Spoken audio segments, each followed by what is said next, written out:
Bonjour à toutes et à tous. Merci d'être venus aussi nombreux pour cette nouvelle conférence de l'Institut Veolia qui nous rassemble sur un thème qui est à la fois ancien et nouveau. C'est un thème ancien parce que cela fait depuis le XIVe siècle que les pouvoirs publics, du moins en Europe, se soucient de la qualité de l'air. En effet, c'est en 1307 que Édouard Ier institua une première loi à Londres pour tenter de réduire la pollution de l'air. Évidemment, cette loi ne fut pas appliquée.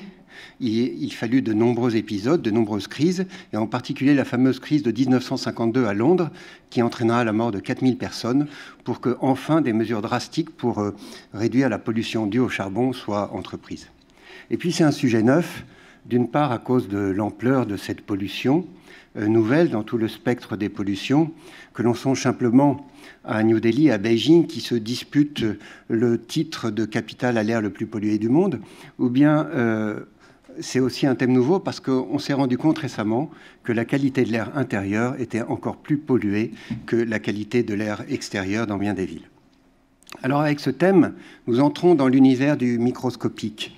Il faut savoir que les concentrations des polluants dont nous allons parler, et la liste est, j'allais dire, quasiment interminable, les xylènes, l'ozone, les particules fines, les formaldéhydes, etc. Mais les spécialistes qui interviewent vous en diront beaucoup plus là-dessus. La liste est quasiment interminable, mais en tout cas, ces micropolluants, en tout cas, et en particulier leurs normes, sont de l'ordre du microgramme par mètre cube ou bien de la dizaine de microgrammes. Et c'est-à-dire 100 à 1000 fois moins que les concentrations du fameux gaz carbonique dont parle tant à propos du changement climatique. C'est dire que leurs concentrations sont infimes, mais ces gaz, ces particules, ces polluants ont un effet puissant sur notre santé. Et effectivement, bien qu'invisible, la pollution de l'air est une source de mortalité importante. L'OMS le classe au rang de 4e facteur de mortalité à l'échelle mondiale, avec plus de 8 millions de morts chaque année dues à cette pollution. Agir pour la qualité de l'air extérieur est indispensable, mais il est tout autant d'agir pour préserver la qualité de l'air intérieur, et ce pour deux principales raisons. D'une part, parce que nous passons, suivant les pays, de 80 à 90%, voire davantage, de temps dans les bâtiments. Et d'autre part, parce que sur ces 8 millions de décès dus à la pollution de l'air extérieur ou intérieur, un peu moins de la moitié est due à la mauvaise qualité de l'air intérieur. Alors comment expliquer ce paradoxe, a priori déconcertant, que l'air intérieur puisse être davantage pollué que l'air extérieur? Eh bien, c'est dû au fait qu'à la pollution de l'air extérieur s'ajoutent les polluants qui sont dans l'environnement intérieur, que ce soit des polluants liés aux produits utilisés pour entretenir les bâtiments, pour faire le ménage, pour faire la cuisine, ou bien que ce soit des polluants qui émanent progressivement des revêtements, des murs, des sols, etc. Il y a un autre paradoxe, ou plutôt une conséquence du paradoxe que je viens d'évoquer, c'est que dans beaucoup de villes, on est plus exposé aux polluants lorsqu'on se déplace en souterrain, dans le métro, que lorsqu'on se déplace en surface. Et ce, pour un même trajet. Que vous soyez d'ailleurs à Barcelone, à Hong Kong, à Santiago du Chili, à Mexico, c'est le cas. Et puis, la qualité de l'air intérieur, on l'a évoqué dans la revue de l'Institut Veolia que vous avez avec vous, c'est aussi la qualité de l'air à l'intérieur des habitacles des voitures, des habitacles dans lesquels on peut recenser jusqu'à plus de 300 types de polluants. Et pourtant, l'essentiel est peut-être ailleurs, à savoir que près de 3 milliards d'habitants, soit 40% de la population mondiale, n'a toujours pas accès chez soi à des sources non polluantes et propres pour se chauffer, pour s'éclairer, pour faire la cuisine. D'où un taux de mortalité élevé parmi ces populations et une priorité d'action dans les pays en développement qui passe par, j'allais dire, deux axes. D'une part, des dispositifs économiques pour rendre plus abordables les sources d'énergie propres, et d'autre part, par des décisions politiques, parce qu'actuellement, il n'est pas obligatoire dans un certain nombre de villages d'électrifier ces zones-là. Du coup, les habitants n'ont accès qu'à des sources locales qui ne sont pas forcément propres. Alors, la triste arithmétique des décès associés à la mauvaise qualité de l'air ne doit pas nous faire oublier un certain nombre d'avancées récentes. D'une part, dans les pays développés, la pollution due aux industries est en passe d'être réglée. D'autre part, pour ne citer qu'un autre exemple, la pollution des véhicules diminue par kilomètres dû aux progrès qui ont été faits, même s'il est en bonne partie compensé par l'augmentation du trafic ou par les embouteillages. Et puis, il y a l'arrivée prometteuse des véhicules électriques, sous réserve que l'énergie utilisée pour fabriquer de l'électricité soit, elle aussi, non polluante et décarbonée par rapport aux enjeux climatiques. Mais aujourd'hui, la pollution de l'air est devenue un enjeu mondial avec le fait qu'elle tue plus que le tabac. Il y a une différence notable, c'est qu'on peut s'arrêter de fumer ou tenter de s'arrêter de fumer, on ne peut pas s'arrêter de respirer ou tenter de s'arrêter de respirer. Et il faut savoir qu'il n'y a pas de bouteille d'eau là, mais si vous en avez ici, mais chaque jour, nous buvons de l'ordre de 2 à 3 litres d'eau ou de liquide.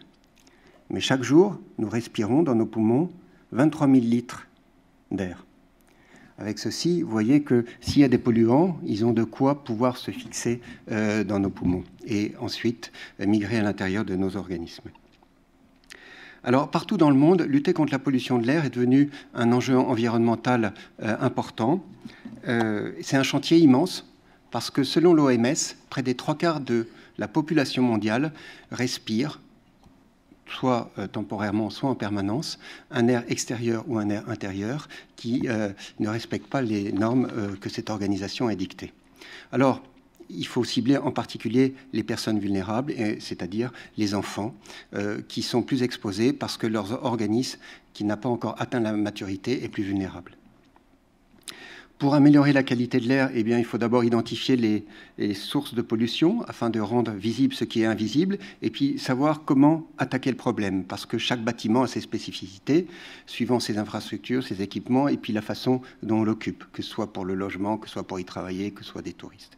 Et puis une fois identifié ces sources de pollution, soit on cherche à les neutraliser si c'est possible, soit dans ce cas-là, il faut traiter les flux d'air circulant à l'intérieur du bâtiment. Sans oublier évidemment que l'amélioration de l'air intérieur passe par celle de l'air extérieur, tant les frontières entre ces deux milieux sont poreuses. À noter au passage, et puis on y reviendra lors de cette conférence, c'est que construire des bâtiments bien isolés énergétiquement rend plus difficile la préservation de la qualité de l'air intérieur.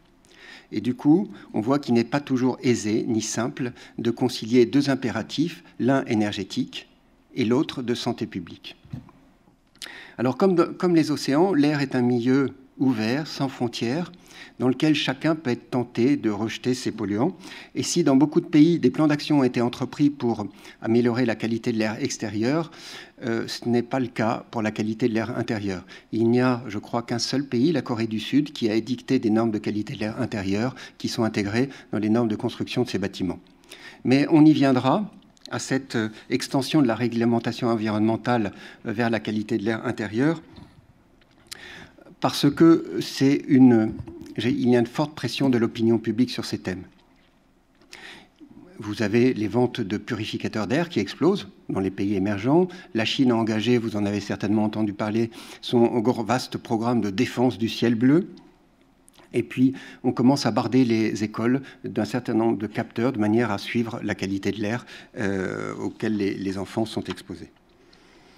Il faut savoir qu'avec cette réglementation surviendra la judiciarisation croissante de cette thématique et déjà des actions sont engagées, en particulier par la Commission européenne qui a saisi la Cour de justice européenne contre 6 États d'Europe, dont la France, pour non-respect des normes de qualité de l'air. Lorsqu'on purifie l'air, on protège le présent et l'avenir. Et dans ce domaine, vous allez le voir, comme dans d'autres domaines de l'environnement, il n'y a pas de fatalité. Il existe des solutions efficaces pour préserver, pour restaurer la qualité de l'air intérieur et ainsi faire que soit respecté ce droit de tous de respirer un air sain. Et c'est ce que nous allons voir au travers de cette conférence et c'est ce que nous avons voulu faire au travers de cette revue de l'Institut Veolia, qui apporte un éclairage sur ce thème, avec un certain nombre d'approches transversales et puis d'études concrètes de terrain dans des pays en développement, comme l'Inde, comme le Mexique, comme la Chine, le Chili, ou des pays émergents, et puis des pays développés comme la Belgique, les États-Unis, la République tchèque ou la Corée. Vous en avez trouvé des exemples à l'entrée. Elle est disponible sur le site de l'Institut Veolia. Sa réalisation a été coordonnée par Nomadeis, le cabinet de conseil en développement durable, le partenaire de l'Institut Veolia, et avec l'appui d'Office, la filiale spécialisée de Veolia sur ces thèmes-là. Ce numéro présente beaucoup de contributions, alors qui émanent soit d'organisations multilatérales comme l'OMS ou bien comme la Climate and Clean Air Coalition, d'acteurs publics comme la NASA ou comme le Haut Conseil pour la santé publique de France, d'acteurs privés comme des cabinets d'architecture ou des start-up, d'acteurs associatifs, évidemment Airparif, qui a fortement contribué à la réalisation de ce numéro, d'universités, celle de Séoul, du Nouveau-Mexique, etc., et puis des laboratoires de recherche ou des centres de recherche comme ceux de l'IDAEA à Barcelone ou bien de l'Estaca. Alors, nous avons le bonheur et puis l'honneur d'accueillir plusieurs intervenants spécialisés dans ce domaine et je les remercie chaleureusement. Ils vont monter sur scène pour nous faire part de leur expérience approfondie dans ce domaine. Je remercie également Cédric Bécher, le directeur et fondateur de Nomadeis, qui va animer cette conférence, ainsi que Sabine Fauquez, directrice générale d'Office, qui la conclura. Et puis, sans plus tarder, Cédric, je te passe la parole. Merci à toutes et à tous.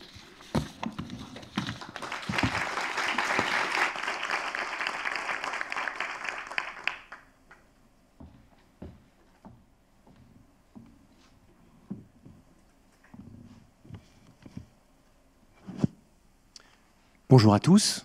Merci beaucoup, cher Nicolas, pour cette introduction très complète et qui donne à voir la complexité et le côté aussi passionnant de ces enjeux. Je voudrais remercier très chaleureusement d'ailleurs Veolia et l'Institut en particulier, mais Veolia en général, pour le fait de nous avoir fait confiance pour ce travail. Ça fait 20 ans qu'on travaille ensemble maintenant, Veolia. D'abord sur des sujets liés à l'eau, puis à l'énergie, à la mobilité, maintenant l'air. Et c'est évidemment très passionnant. On se réjouit de cette collaboration de long terme. On a évidemment répondu présent à l'invitation quand l'Institut nous a proposé de travailler sur cette publication, puisque dans le cadre de nos activités auprès de l'ANSES, de l'ADEME, de la Ville de Paris avec l'Urban Lab, du ministère de la Transition énergétique, de différentes ATMO, de régions dans le cadre de financement européen, la qualité de l'air est un thème que nous développons en tant qu'expertise depuis maintenant plusieurs années chez Nomadeis. Je voudrais remercier aussi avant toute chose très chaleureusement le gros travail des équipes de l'Institut Veolia et de Nomadeis, près de 8 personnes pendant un an, janvier 2019, janvier 2020.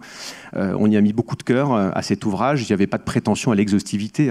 Le cahier des charges n'était pas de tout dire sur la qualité de l'air intérieur, c'était plutôt de donner quelques clés de décryptage. On a été en lien avec 60 interlocuteurs internationaux quand il s'est agi de trouver des contributeurs, de chercher des contributeurs, donc beaucoup de gens qui ont été très intéressés, qui n'ont pas forcément tous pu contribuer.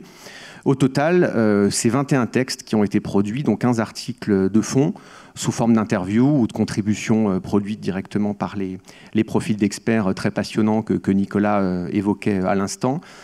Évidemment, ça n'a pas été une mince affaire de s'entendre sur le plan. Je vous mentirais si je vous disais que le plan a été fait lors de la réunion de cadrage et de lancement et qu'il n'a pas évolué ensuite. On a travaillé tous ensemble à essayer de s'appuyer sur le contenu des publications, enfin du moins des contributions et des articles pour arriver à suivre quelque chose d'aussi logique que possible. Et j'espère de tout cœur que ça vous sera utile aux uns et aux autres, que vous le diffuserez largement et que vous pourrez vous appuyer sur ce travail, non pas comme une vérité absolue sur la qualité de l'air intérieur, mais comme une sorte de guide et d'accompagnement dans le cadre de vos différents travaux. Je voudrais remercier très chaleureusement, bien sûr, Nicolas Renard, évidemment Daïna Louda, Sabine Fauquez, Patrick Fesque, Frédéric Bouvier d'Office, Fanny Arnaud, Lorraine de Gerfagnon et toutes les équipes de Nomadeis, Léa, Fanny Sowi, Léa Ball, Marine qui est présente également pour tout le travail qui a été fait. Voilà. Sans entrer évidemment dans le détail, peut-être vous dire qu'on s'est posé un certain nombre de questions en réalisant cette revue. On a essayé d'interroger les perceptions citoyennes sur cette problématique de la qualité de l'air intérieur, d'interroger aussi les angles sous lesquels aborder ce sujet de santé publique mondiale, voir les chiffres que Nicolas évoquait à l'instant. Et surtout, on a essayé de travailler sur des pistes de solutions à mettre en lumière, pas en disant voilà, c'est l'alpha et l'oméga et on a tout compris, on a tout trouvé, mais pour dire dans quel sens les acteurs économiques notamment travaillaient pour essayer d'apporter progressivement des solutions. Évidemment, l'objectif ce matin, c'est pas de détailler le contenu de la revue, c'est de donner la parole vraiment à 4 panélistes que je vais accueillir dans un instant, 3 d'entre eux étant des contributeurs directs à la revue et un invité évidemment extérieur également qui va venir nous partager un certain nombre d'éclairages, mais pour finalement vous guider un petit peu autour de certaines des problématiques clés qui sont abordées dans la revue. Une revue qui est construite donc en 3 parties, où d'abord on explicite ce sujet de la qualité de l'air intérieur sous différents angles de sa complexité pour essayer de caractériser les phénomènes, décliner aussi les différents contextes, comme Nicolas l'évoquait, au sein d'un véhicule, sur un quai de métro, quels effets sanitaires à l'intérieur, lieu de travail, domicile. Une deuxième partie qui se penche sur les pistes de solutions, avec effectivement ce sujet auquel on va revenir dans un instant, de la conciliation des différents types de performances énergétiques, environnementales, sanitaires, qui est un sujet compliqué. On aborde aussi quelques pistes intéressantes dans le champ de la phytorémédiation. On essaie de voir entre le low-tech et le high-tech ce qui peut être fait. Et puis une dernière partie qui me tient à cœur, qui est vraiment consacrée un peu aussi aux passerelles, si je puis dire, entre les perceptions citoyennes, les auteurs des politiques publiques, pour voir finalement comment on peut renforcer l'information, la sensibilisation, les évolutions des comportements. On va même jusqu'à interroger la question de l'art climatique pour essayer de mieux communiquer avec les opinions sur ces sujets de pollution et de qualité de l'air. Donc voilà, je vous invite évidemment très chaleureusement à détailler et à lire cet effort collectif. Et je voudrais sans tarder accueillir nos panélistes. Alors je vais commencer par Séraphine Osling. Séraphine, vous pouvez me rejoindre sur scène. Voilà, vous êtes bienvenue. Installez-vous, où vous voulez. Alors Séraphine, vous représentez ce matin la Climate and Clean Air Coalition que Nicolas évoquait à l'instant. Vous êtes basée à Paris, vous avez précédemment travaillé dans d'autres institutions, donc Banque mondiale, Programme des Nations Unies pour l'environnement. Vous avez donc effectivement étudié notamment des problématiques d'économie et de gestion de l'environnement à Fribourg et à Cologne. Et ce qui est très intéressant dans le tour de table ce matin, c'est que vous nous apportez un regard qui va nous permettre de planter le décor, si je puis dire, au début de cette conférence. Peut-être en 2 mots, vraiment, juste pour introduire CCAC, si vous pouvez nous dire ce que fait le CCAC en 2 mots. Oui. Ça a été créé il y a relativement longtemps quand même. Donc, Oui, en 2012. Bon, voilà. Bonjour à tous et merci beaucoup pour l'invitation. Le CCAC a été créé en 2012 et en fait suite à un rapport scientifique qui a évalué les polluants climatiques de courte durée et qui a justement montré que la réduction de ces polluants-là a des impacts sur la santé mais aussi sur le climat. Du coup, base à cette, mais je vais aller plus en détail plus tard, de cette étude, en fait, cette coalition s'est créée c'est une coalition entre gouvernements, ONG, des centres de recherche, mais aussi des autres agences de l'ONU, avec l'objectif justement de réduire ces polluants climatiques de courte durée. Avec ce souci donc déjà d'interdisciplinarité, de complémentarité entre les profils de plateforme, pour faire travailler les gens ensemble. Exactement. Ouais. Merci beaucoup, Séraphine. Je voudrais accueillir maintenant Corinne Mandin. Corinne, bienvenue. Vous pouvez nous rejoindre sur scène. Voilà, alors vous êtes responsable de l'Observatoire de la qualité de l'air intérieur à la direction santé confort du CSTB. Donc je pense que tout le monde le connaît ici, le Centre scientifique et technique du bâtiment. Votre sujet, c'est vraiment les expositions humaines à différentes formes de substances chimiques et donc de pollution. Vous êtes ingénieur chimiste, docteur en biologie et en sciences de la santé. On va vous passer un micro. Peut-être en 2 mots, si vous pouvez nous présenter le pitch de l'Observatoire et nous dire finalement ce que vous y faites. Merci Cédric, bonjour à tous. Merci de cette invitation. Je suis ravie d'être parmi vous. Donc, l'Observatoire de la qualité de l'air intérieur a été mis en place en 2001 par les pouvoirs publics pour documenter les expositions de la population dans les lieux de vie. Donc, on ne s'intéresse pas au transport pour l'instant, vous avez mentionné ça. On s'intéresse principalement donc, au logement, aux écoles, aux crèches, aux hôpitaux, aux bureaux. Donc vraiment pour fournir des éléments de connaissance au pouvoir public, mais pas que, également à tous les acteurs de la construction, aux professionnels de la santé et également au grand public. C'est le rôle du CSTB d'accompagner toutes ces transformations du secteur du bâtiment, transition énergétique, écologique, numérique. Bon, effectivement, la question de la qualité de l'air est un peu au cœur de ces sujets. Donc merci beaucoup d'être présente. Je voudrais appeler Benjamin Fiquet également, d'ICAD. Benjamin, bienvenue. Merci beaucoup d'être présent également. Vous avez un micro. Voilà, donc vous travaillez depuis 2008 chez ICAD, si je ne me trompe pas, vous nous en direz un mot dans un instant. Donc ICAD qui est opérateur immobilier intégré, donc vous êtes investisseur, vous êtes promoteur, vous gérez des bâtiments aussi. Comme on se le disait en préparant cette table ronde, vous intervenez à différentes échelles, villes, quartiers, bâtiments. Vous êtes ingénieur diplômé de l'ENSAM et donc votre sujet chez ICAT, c'est vraiment la qualité de l'air, notamment dans les lieux de vie, d'habitation, de travail. Vous nous dites en 2 mots, pareil, en pré-introduction, finalement, ce que vous faites et votre rôle chez ICAT. Entendu. Tout d'abord, bonjour et merci Bonjour. pour votre invitation à toute l'équipe de Veolia. Ravi de pouvoir partager avec vous cette matinée. Donc, je suis en charge chez ICAT de la gestion de l'ensemble du patrimoine pour la foncière tertiaire et de l'exploitation responsable. À côté de la construction durable, on a souhaité inscrire notre exploitation dans une thématique très claire qui est l'exploitation responsable, donc adresser pour le compte de la foncière tertiaire les questions de gestion du patrimoine, de transition environnementale RSE, également les questions de numérique pour l'ensemble de la foncière. Enfin, tous les outils à disposition d'ICAD pour accompagner les transformations, développer les compétences des collaborateurs et développer toujours plus de qualité et de performance pour les bâtis que l'on exploite au quotidien pour nos clients. D'accord, merci beaucoup. Donc au-delà du profil institutionnel, profil d'experts et de chercheurs, on tenait aussi à ce qu'il y ait des acteurs économiques qui viennent nous expliquer comment vous abordez un petit peu ces sujets. Et je voudrais maintenant accueillir également Frédéric Bouvier. Donc Frédéric, tu es chez toi, mais bienvenue quand même. Merci de nous accueillir tous ce matin. Donc tu as rejoint Veolia et son pôle R donc en 2018. Tu es maintenant directeur général adjoint d'Office. Tu as œuvré préalablement chez Airparif en tant que directeur général, où tu as notamment lancé l'Airlab, donc tu nous en diras sûrement un mot, mais qui s'occupait d'accélérateurs de solutions innovantes. Donc c'est évidemment intéressant de voir aujourd'hui, et tu nous en diras un mot, comment tu abordes et comment vous abordez chez Veolia ce développement de nouvelles pistes de solutions et d'offres innovantes en lien avec la qualité de l'air intérieur. Tu nous positionnes en un mot, Office, dans l'écosystème Veolia, pour ceux qui ne connaissent pas forcément. Oui. Tout d'abord, donc bonjour à toutes et à tous. Et effectivement, on est très heureux de vous accueillir aujourd'hui. Un petit mot aussi pour dire pourquoi je suis venu aujourd'hui chez Veolia. C'est vrai que je m'occupe de qualité d'air depuis 25 ans maintenant. Et pour avoir parlé des problèmes pendant des années, je me suis dit que travailler sur les solutions, c'était intéressant. Tu évoquais l'Airlab juste avant, c'était un prémisse pour essayer de faire bouger les choses. Et quand Veolia a fait le choix d'accélérer sur la qualité de l'air, j'ai souhaité venir les aider, les épauler pour mettre en place un pôle de compétences qui est donc hébergé chez Office, qui est une des filiales de Veolia qui est en charge de tout ce qui est ingénierie sanitaire, pour travailler historiquement sur l'eau, mais maintenant depuis aussi une dizaine d'années sur la qualité de l'air intérieur, et avec une expertise forte pour nos clients sur comment améliorer l'air intérieur dans les bâtiments.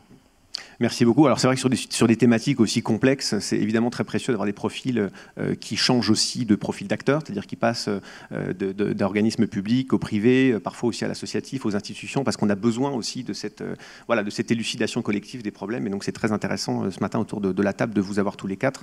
Merci encore infiniment d'être présents. Donc on va avoir un temps d'échange au sein du panel. Ensuite on trouvera un moment évidemment pour prendre des questions dans la salle. Les échanges du panel, on va les structurer de la façon suivante. D'abord, je voudrais que le CCAC puisse, Séraphine, nous planter un peu le décor, comme je le disais, à échelle internationale. Comme Nicolas le rappelait très justement, parler de la qualité de l'air intérieur, c'est évidemment aussi parler indirectement de la qualité de l'air extérieur, du climat, et donc sans s'égarer ou sans aller trop large, entre guillemets, dans la complexité de ces thématiques. C'est important que vous nous repositionniez un petit peu ça, et puis que vous en profitiez, Séraphine, pour nous redire un petit mot de la façon dont vous abordez ces sujets au CCAC. Ensuite, on regardera un peu le cas français, plus spécifiquement, avec Corinne qui nous donnera un certain nombre d'informations sur ce que le CSTB fait, un certain nombre d'études sur les multipollutions. Donc, on verra un petit peu comment on peut explorer et avoir une meilleure compréhension, une photographie un peu synthétique de ce qu'on peut dire sur ce qui se passe en France. Et puis ensuite, on consacrera un temps, bien sûr, avec ICAD et Veolia, Benjamin et Frédéric, à des questions de solutions, de démarches d'open innovation, et voir un petit peu comment les acteurs économiques se saisissent de ces sujets. Et puis, on aura Sabine Fauquez également en conclusion, qui nous aidera à prendre un peu de recul et à mesurer toute la complexité de ces problématiques. Alors, Séraphine, en 2 mots, effectivement, vous pouvez reprendre le micro que Corinne vous avait piqué, pour nous redire en quelques mots, donc finalement, vous, ces interactions entre, je disais, climat, qualité de l'air extérieur, qualité de l'air intérieur, comment vous les abordez? Je crois que vous travaillez donc beaucoup à l'international, évidemment aussi dans les pays en développement. Vous avez un certain nombre de gouvernements qui rejoignent le CCAC, il y a un intérêt croissant sur ces sujets. Est-ce que vous pouvez nous dire un petit peu comment vous abordez cette complexité, ces interactions, et ce que vous faites finalement en termes de grandes activités, de grandes actions au CCAC pour relever ces défis? Oui, très bien. Mais déjà, à la base, en fait, justement, l'intégration, c'est vraiment notre sujet. Et comme vous savez, comme on a déjà mentionné, bon, la pollution de l'air est vraiment le premier risque pour la santé d'origine environnementale. Il y a 7 millions de personnes qui meurent chaque année à cause de la pollution de l'air, dont 3,8 millions, on estime, à l'intérieur, à cause de la pollution à l'intérieur des bâtiments.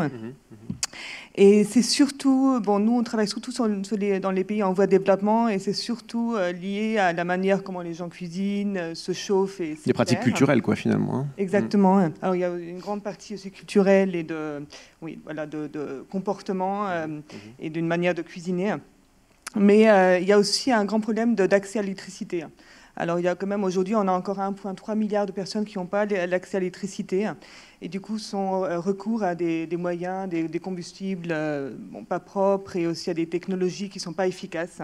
Alors on estime que 3 milliards de personnes ont recours justement à ces combustibles pas propres et qui créent de la pollution à l'intérieur des bâtiments très importante. dont je vous montre dans ce slide. Justement, vous voyez que le secteur domicile. Oui, les foyers. Je ne suis pas tout à fait française. Merci de vous exprimer en français déjà, c'est très apprécié. Alors, je vais avoir un peu recours à des mots peut-être anglais. Vous voyez qu'en fait, ce secteur-là est responsable de plus de 50% du carbone noir, mais aussi d'une partie de méthane. Et en fait, le carbone noir, il y a justement cette caractéristique qu'il a l'impact très fort sur la santé, mais aussi sur le climat. On estime, on voit que, d'une partie, justement, parce que les particules de carbone noir aussi se déposent sur les glaciers et du coup accélèrent la fonte des glaciers. Mais aussi, c'était vraiment un polluant climatique très puissant. On dit jusqu'à entre 400 à 1500 fois plus puissant sur une unité de masse que le CO2. Mais sa particularité est qu'elle ne reste pas longtemps dans l'atmosphère. Du coup, si vous la réduisez, vous avez des bénéfices vraiment à court terme. Et le méthane, c'est plus long, c'est 12 ans dans l'atmosphère à peu près. Et du coup, en fait, justement, cette concentration sur ces polluants-là en complément de CO2, c'est comme ça que la coalition se voit vraiment de manière complémentaire aux négociations de changement climatique et à l'accord de Paris. Et dit que si on cible ces polluants-là, la chance de rester à l'augmentation de moins de 1,5 degré est augmentée. Donc c'est un levier vraiment important et les gouvernements en ont conscience. Est-ce que les gouvernements sont prêts à se faire appuyer aussi donc par des institutions comme la vôtre et par finalement la communauté scientifique aussi pour prendre des décisions éclairées en matière de politique publique? Est-ce que vous sentez que ça c'est quelque chose qui évolue positivement?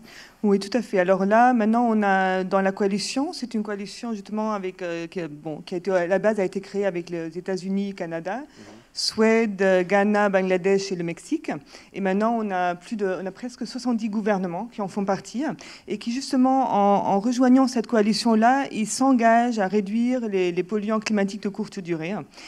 Et on voit justement aussi maintenant des efforts de plusieurs pays à intégrer le carbone noir ou les polluants climatiques dans leur contribution nationale déterminée. Maintenant, il y a le Mexique, par exemple, qui a vraiment un objectif de réduction sur le carbone noir.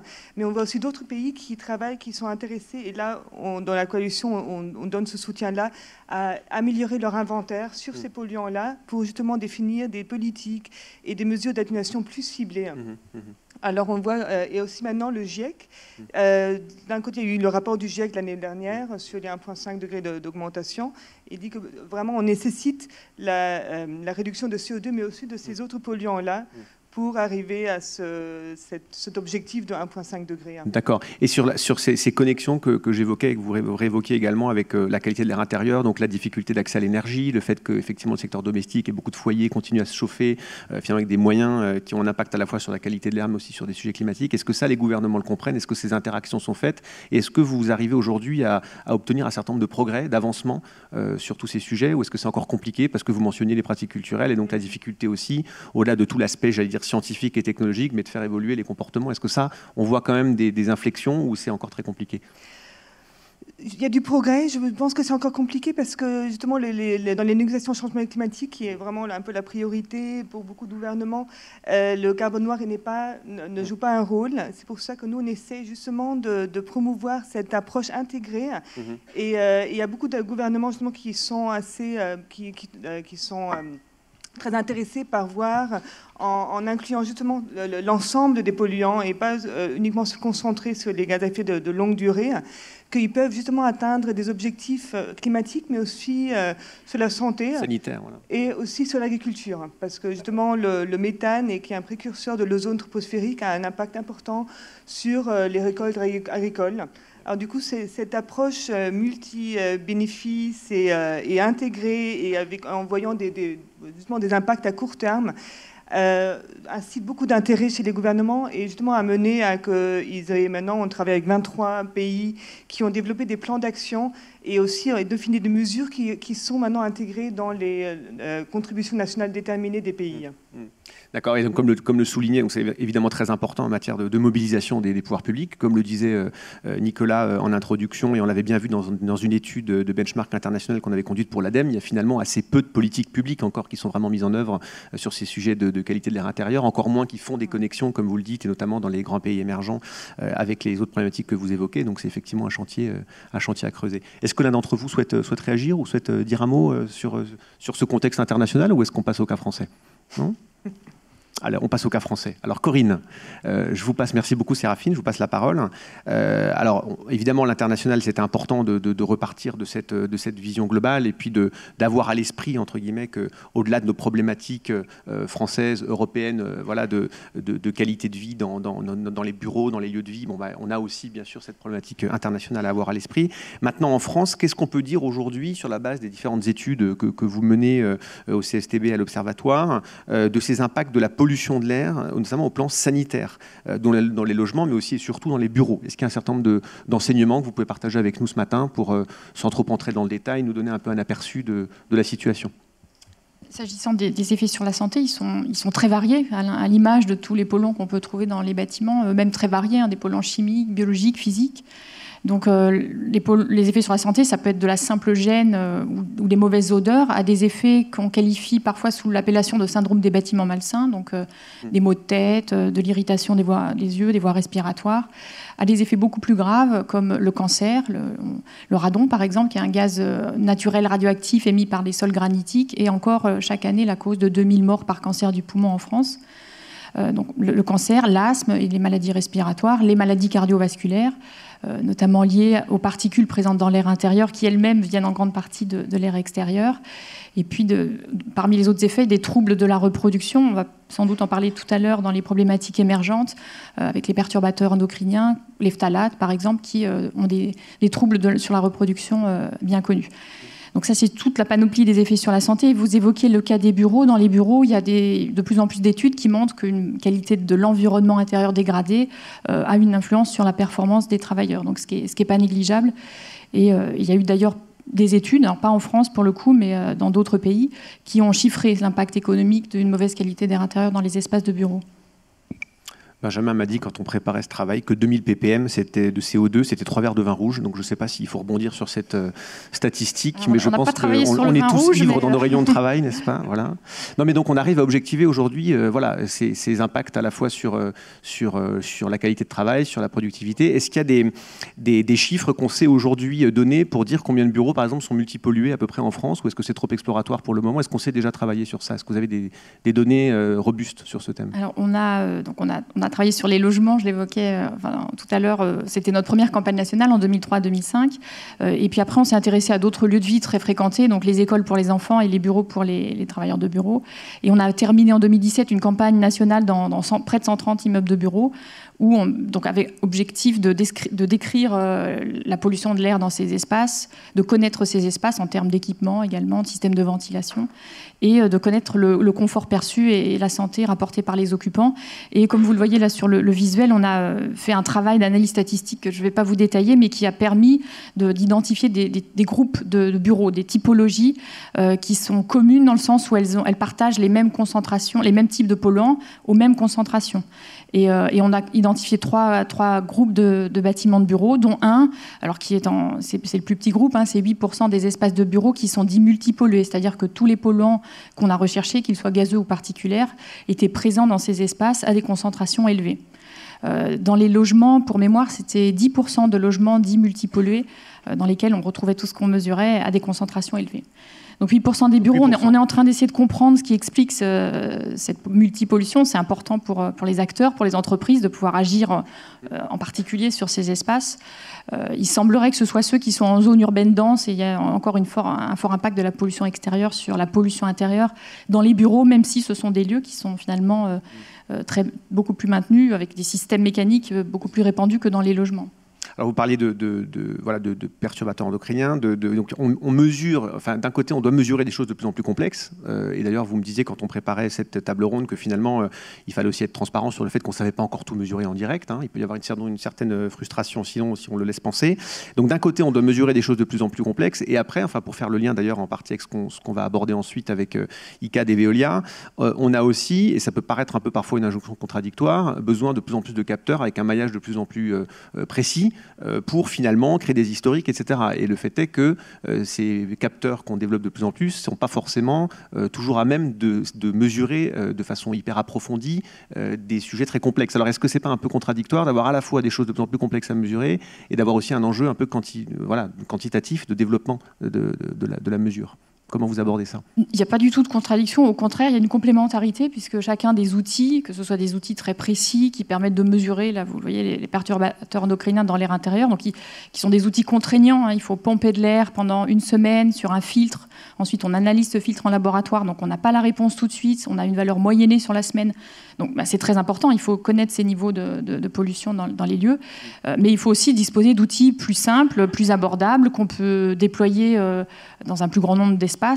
Dans les bâtiments de bureaux, dans la campagne que j'évoquais à l'instant, on n'a pu mesurer que 5 espaces par immeuble parce qu'on ne pouvait pas aller partout, c'était trop coûteux, pas possible sur une journée de se déployer dans tous les espaces. Donc les capteurs plus bas coût ont cet avantage de pouvoir être déployés partout et puis de pouvoir faire du suivi temporel. Donc les deux aspects, les deux techniques ont des objectifs différents et doivent être vraiment perçus comme des outils complémentaires qui d'un côté peuvent apporter de la connaissance, de l'autre aider à la gestion d'un bâtiment. Et vous travaillez aussi sur la partie modélisation, puisqu'il y a la mesure dans les bâtiments qui existent, et puis après il y a peut-être aussi un travail d'anticipation. Est-ce qu'on sait déjà aujourd'hui arriver à réconcilier ce qu'on anticipe en amont et ce qu'on mesure après une fois que le bâtiment est livré ? Ou est-ce que ça c'est trop exploratoire pour l'instant ? On a commencé à travailler sur ce sujet, alors pas dans le cadre de l'Observatoire de la qualité de l'air intérieur, mais au CSTB, on a développé un modèle prédictif de qualité d'air intérieur qui s'appelle Matisse QAI. Alors c'est pas le seul outil du marché, il y a plusieurs outils en France, donc qui permet à l'état de conception en fait de tester différentes hypothèses de choix de matériaux ou de choix de systèmes pour évaluer la qualité de l'air à réception. Donc c'est vraiment un outil d'aide à la conception. D'accord.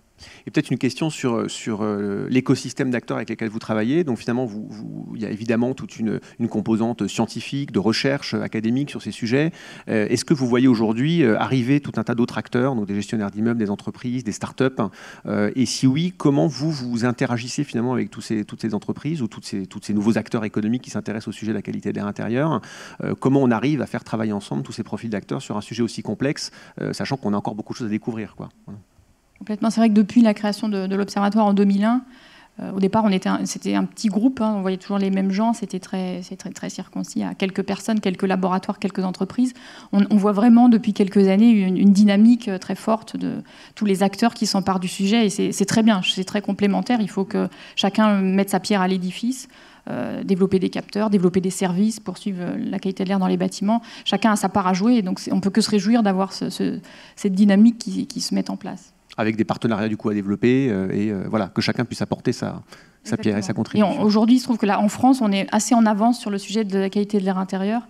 On a pu peut-être être en retard sur d'autres sujets, mais là, on sert d'exemple à d'autres pays européens qui envient l'outil dont on dispose de l'Observatoire de la qualité de l'air intérieur, qui cherchent à le mettre en place d'ailleurs dans d'autres pays.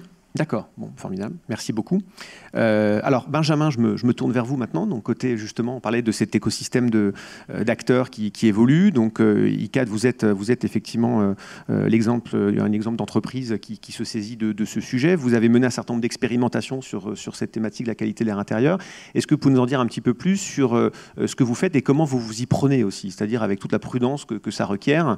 Voilà, comment vous abordez ce sujet de l'innovation. Vous m'aviez parlé aussi d'open innovation, vous en touchez un mot d'ailleurs, donc ça suppose quand même de travailler avec des partenaires comme Veolia, mais aussi avec des partenaires liés à des collectivités locales, avec d'autres grands industriels. Comment finalement on met en musique un travail collaboratif efficace sur ce sujet compliqué de la qualité de l'air intérieur? Bien, je vais répondre dans l'ordre. L'ambition est... Voilà. Oui, il y a beaucoup de choses à dire. Je vous ai organisé. Non, mais quand j'entends madame, vous comprenez bien qu'un propriétaire immobilier comme ICAD et un développeur immobilier doivent se saisir du sujet. C'est-à-dire qu'on a une responsabilité, et cette responsabilité, elle est dans la mise en œuvre d'actions au quotidien, mais également d'actions de formation pour nos collaborateurs qui développent des nouveaux immeubles. Donc c'est un tout. On a à la fois au syndicat de l'immobilier de santé, donc avec des populations qui sont également fragiles, donc qui marquent la préoccupation du groupe à adresser cette question aux côtés d'autres sujets prioritaires. Et un des éléments qui a matérialisé, vous voyez ici une matrice de matérialité. Alors pour les non-initiés, une matrice de matérialité permet de matérialiser les enjeux entre un axe de préoccupation des collaborateurs internes, des parties prenantes internes sur l'axe en abscisse et en ordonnée, les parties prenantes externes. Et la qualité de l'air, vous voyez où elle se positionne très très haut sur les préoccupations externes, mais également internes. Et donc on adresse ce sujet avec attention pour répondre à cette double préoccupation, avec des engagements qui sont de différentes natures, que ce soit pour la construction ou la phase exploitation. Je ne sais pas si on change de slide. Oui, on peut changer. C'est là. Et d'ailleurs, pendant qu'on change de slide, vous me disiez aussi, quand on préparait cette table ronde, que vous l'abordez sous l'angle plus général, d'ailleurs, du confort aussi. C'est ça. Voilà, ça, c'est important que vous nous expliquiez un petit peu comment vous l'abordez. On n'a pas parlé que de vin rouge, c'est vrai. On en a parlé. On peut aussi. Et c'est vrai que la préoccupation d'ICAD et des collaborateurs d'ICAD, elle se marque déjà ce matin, parce qu'on a beaucoup de collaborateurs du groupe qui sont présents, que je salue, qui marquent bien l'attention des équipes d'être aux côtés et d'avoir une attention sur ce sujet. L'attention de développer des solutions, mais également de développer leurs compétences sur ces questions-là, qui sont des questions sensibles, qui sont complexes. On voit bien depuis quelques années, on s'occupe de sujets. Donc cette préoccupation, elle naît effectivement des polluants, mais notre responsabilité, c'est aux côtés de la maîtrise des risques des pollutions, c'est de maîtriser aussi une qualité d'air intérieur dans le confort que l'on développe dans nos immeubles pour accompagner et développer un cadre qui permette la meilleure performance. Vous en avez parlé. Et dans les composés, enfin dans les caractéristiques physico-chimiques de l'air intérieur, on a la température qui est une composante essentielle, et on est toujours tendu sur cette question, sur les questions environnementales et de maîtrise de l'énergie, mais tout de suite à côté, c'est les questions d'hygrométrie, de maîtrise de l'hygrométrie, qui est un vrai sujet, une vraie problématique pour les gestionnaires au quotidien, de composés organiques volatiles, et tant d'autres composants. Vous évoquiez jusque les polluants, les composés de benzène ou autres polluants. Et à chaque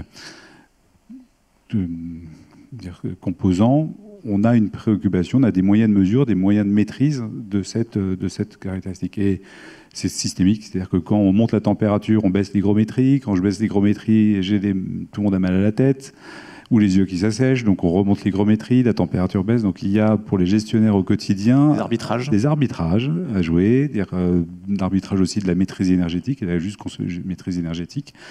Et dès lors que l'on inscrit des patrimoines, on inscrit nos patrimoines sur l'Île-de-France, avec des pics de pollution, est-ce qu'on passe en tout air neuf? Alors, en passant en tout air neuf, tout coup, ma consommation énergétique, elle explose.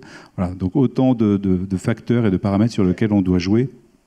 Et notre driver et notre maîtrise du sujet doit nous permettre de faire les meilleurs arbitrages avec les exploitants que l'on responsabilise. Est-ce que vous diriez du coup que demain, votre métier va significativement ou pas, mais évoluer sur ces sujets? Est-ce que demain, le métier de gestionnaire d'immeuble, il va devoir intégrer, ou c'est juste intégrer des nouveaux paramètres, ou c'est un peu plus profond en termes de changements dans les outils, dans le fine-tuning, là, en bon français, que vous évoquiez? Est-ce que ça va être des changements vraiment très profonds, ou est-ce qu'après tout, c'est intégrer des nouveaux paramètres et vous saurez faire? Alors, le changement profond, il est dans la prise de conscience que l'on a de la mesure. Vous évoquez les capteurs. C'est vrai qu'aujourd'hui, ces capteurs, ils sont personnels. Chacun peut venir avec son capteur qu'il achète à la FNAC et dire c'est mon capteur qui a raison. C'est comme le thermomètre de Madame Michu, c'est mon thermomètre qui a raison. Et donc, chacun dit que c'est mon capteur qui a raison. Donc, comment, dans cette situation, on crée une confiance collective et on apporte au chef d'établissement les éléments de création de confiance pour développer les actions, les informations qui permettent de développer cette confiance dès lors qu'on est dans des environnements qui sont extérieurs, contraints. Donc ça transforme la manière dont on doit apprécier les informations qu'on collecte, la manière dont on diffuse cette information. On a tous vécu des bâtiments dans lesquels est-ce qu'on affiche la température du local intérieur, est-ce qu'on met de manière claire la température ou pas. C'est la même chose maintenant qu'on a l'information accessible pour les composés organiques volatiles ou COV. Est-ce qu'on crée une panique dans les bâtiments? Et c'est rapidement, on peut atteindre ces états de panique, parce que c'est quand même un sujet assez anxiogène. Moi, depuis le début de la séance, je gagne. Est-ce que les collaborateurs d'ICAD sont équipés de capteurs, là, chacun ou pas? Non, mais on a développé, et c'est pour ça que ces capteurs, cette montée en connaissance par la high-tech et l'accessibilité que l'on a de ces moyens de mesure doit nous conduire à développer nos compétences sur cette thématique. Et c'est bien l'attention qu'on a eue avec le démonstrateur Un souffle nouveau dans le bâtiment, d'avoir une attention sur l'ensemble des solutions qui nous sont proposées. Et je vous assure que quotidiennement, on a des nouvelles propositions qui nous sont faites de capteurs, de solutions. Des startups dans tous les sens. Et dès lors que vous vous retrouvez avec une centaine de propositions différentes, voire 150 solutions différentes de mesures, laquelle vous portez votre attention et quelle confiance vous pouvez accorder aux solutions qui sont proposées. Et c'est bien le travail de confiance que l'on a confié à Airparif. Je salue Karine qui est là avec Frédéric, qui a initié le sujet, un peu le Fnac Labo du microcapteur, c'est-à-dire comment j'évalue, j'étalonne ces microcapteurs, quelles sont la gamme des polluants qui sont mesurés par ces microcapteurs. Dès lors que j'ai un microcapteur, tout va bien. Dès lors que j'en ai 10 l'un à côté de l'autre, est-ce que les 10 mesurent la même chose? C'est loin d'être le cas. Donc comment j'étalonne mes microcapteurs entre eux, entre mes microcapteurs qu'un chef d'établissement peut mettre en œuvre et la mesure faite dans les systèmes techniques du bâtiment, qui sont des capteurs industriels ou des mesures industrielles, lequel dit vrai? Et tout cela mérite de mettre en œuvre des compétences, de la confiance, des services de notre direction des systèmes d'information, parce que cette data, on l'exploite que dans la mesure où on la met à disposition, donc dans quelle mesure on collecte l'information des couches basses techniques du bâtiment, dans quelle mesure on la met à niveau dans un data lake, et que l'expertise portée par Veolia permet de la traiter, de la comprendre et de nous apporter un feedback, les solutions et les moyens d'action au quotidien. Donc c'est ce travail de trois acteurs entre la collecte de la donnée, le service environnement de travail qui au quotidien crée les aménagements, met en œuvre les contrats avec les produits en entretien courant, met en œuvre les gammes de maintenance sur les changements de filtres, met au quotidien les actions d'aménagement qui peuvent potentiellement créer des polluants, et le service transition environnementale qui porte une attention pour créer les catalogues de solutions, développer les guides de formation qui permettent aux équipes de gestion de développer leur expertise et d'apporter le meilleur conseil à nos occupants. Et c'est ce travail qui a été conduit sur notre siège social, nous-mêmes. Donc c'est ici, c'est ça? C'est ici les Moulineaux. Donc on a une vingtaine de capteurs qui ont été déployés et qui nous permettent de suivre au quotidien à la fois de manière objective la qualité du confort intérieur, mais aussi de manière subjective le ressenti des occupants. Et donc c'est en croisant les deux sources, entre les données objectives et subjectives, que l'on voit les moyens d'action où là on peut intervenir. Alors on a sur l'amélioration du confort trop chaud. C'est vrai qu'on a un problème de température, et c'est vrai que je confirme parce que la température a généré un problème au moins des COV, d'une part, dans les moments notamment en été, et une baisse de l'hygrométrie. Donc on est en train de corriger justement avec l'exploitant notre régulation pour baisser la température de degrés, qui va augmenter l'hygrométrie, et ça va nous permettre de réguler un problème, parce qu'on avait des problèmes de dessèchement et autres qui étaient développés sur le site. Sur l'air, voilà, on avait cette situation. Donc ça nous a permis de traiter ça. Et donc il faudra faire après un jour des typologies de bâtiments, enfin je dirais un peu du sur-mesure. Est-ce qu'on pourra définir des gammes de solutions adaptables à tel type de bâtiment? Première question. Et puis deuxième, et à tel type d'usage aussi, parce que c'est assez compliqué d'imaginer des solutions homogènes. Puis deuxième question, vous parlez, quand on parle de ce cadre de confiance, donc effectivement vous l'avez abordé pour le moment sous l'angle de la mesure, mais vous abordez aussi le sujet de l'analyse des données. Demain il y aura la question de la comparaison des performances environnementales des solutions. Est-ce que finalement il n'y aura pas aussi là un cadre de confiance à créer, peut-être dans des démarches un peu similaires à celles que vous avez lancées commencé avec Airperif et vos partenaires sur la partie mesure, mais est-ce que vous anticipez que demain, il faudra faire pareil sur les autres parties de la chaîne de valeur, quoi, finalement? C'est vrai que nous, on est dans une situation, un cadre de travail qui est bureau. On est en organisation en flex-office. Donc, cette situation de flex-office nous impose aussi un certain nombre de mesures. Dès lors que, aujourd'hui, l'économie de la fonctionnalité permet le développement des espaces de coworking ou des espaces partagés, dont nous sommes maintenant responsables. Et c'est vrai que le traitement, l'attention qu'on peut avoir sur ces espaces partagés est différente du cadre d'une chambre dans un EHPAD occupée par une personne pour lequel on a une attention d'une autre nature. Donc l'attention et les solutions doivent s'adapter effectivement au contexte où ils sont. Et la responsabilité, le curseur de la responsabilité, il varie.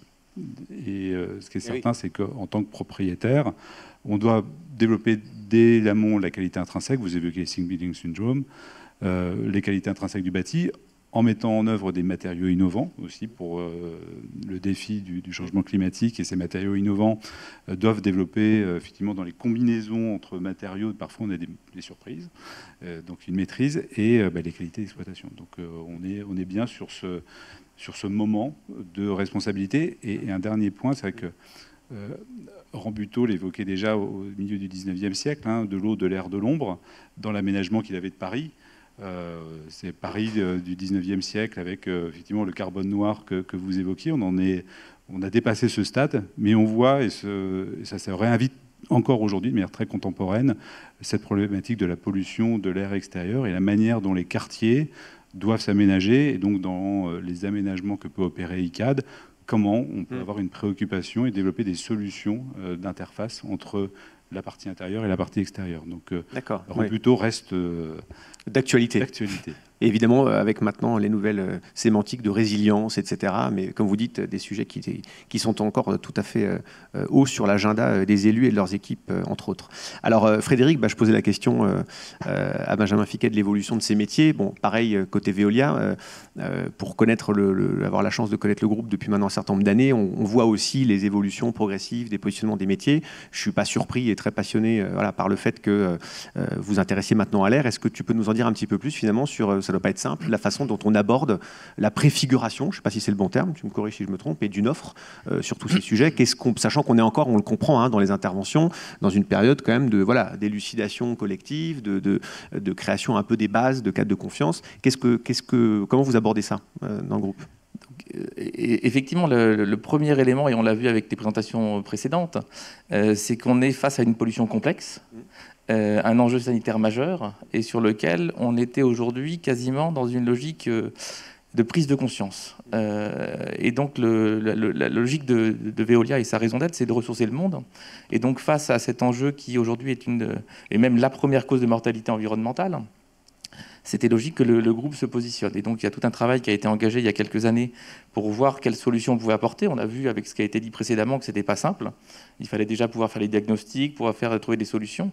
Et donc, avec ce travail préliminaire, ça a permis que Antoine Frérot présente l'an dernier, en juin, le positionnement du groupe pour être un first mover sur cette thématique. Et lancer une offre dans une approche de solution et surtout de garantie de résultats. C'est-à-dire que Veolia a considéré, comme on le fait dans nos autres métiers, que l'enjeu aujourd'hui, c'était de pouvoir proposer des solutions, mais surtout de s'engager et de pouvoir dire à nos clients, quand on prend ce sujet à bras-le-corps, on peut vous garantir un air de qualité. Et si on a travaillé en priorité sur l'air intérieur dans les bâtiments, c'est qu'en fait, ça a été dit, on passe 80% de nos temps à l'intérieur.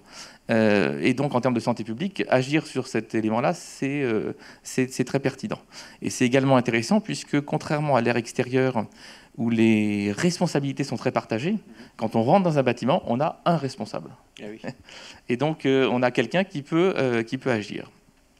Et donc l'offre qu'on a construite par rapport à ce qui a été présenté précédemment, elle repose sur 3 briques de service qu'on a appelées Air Control, Air Performance et Air Human.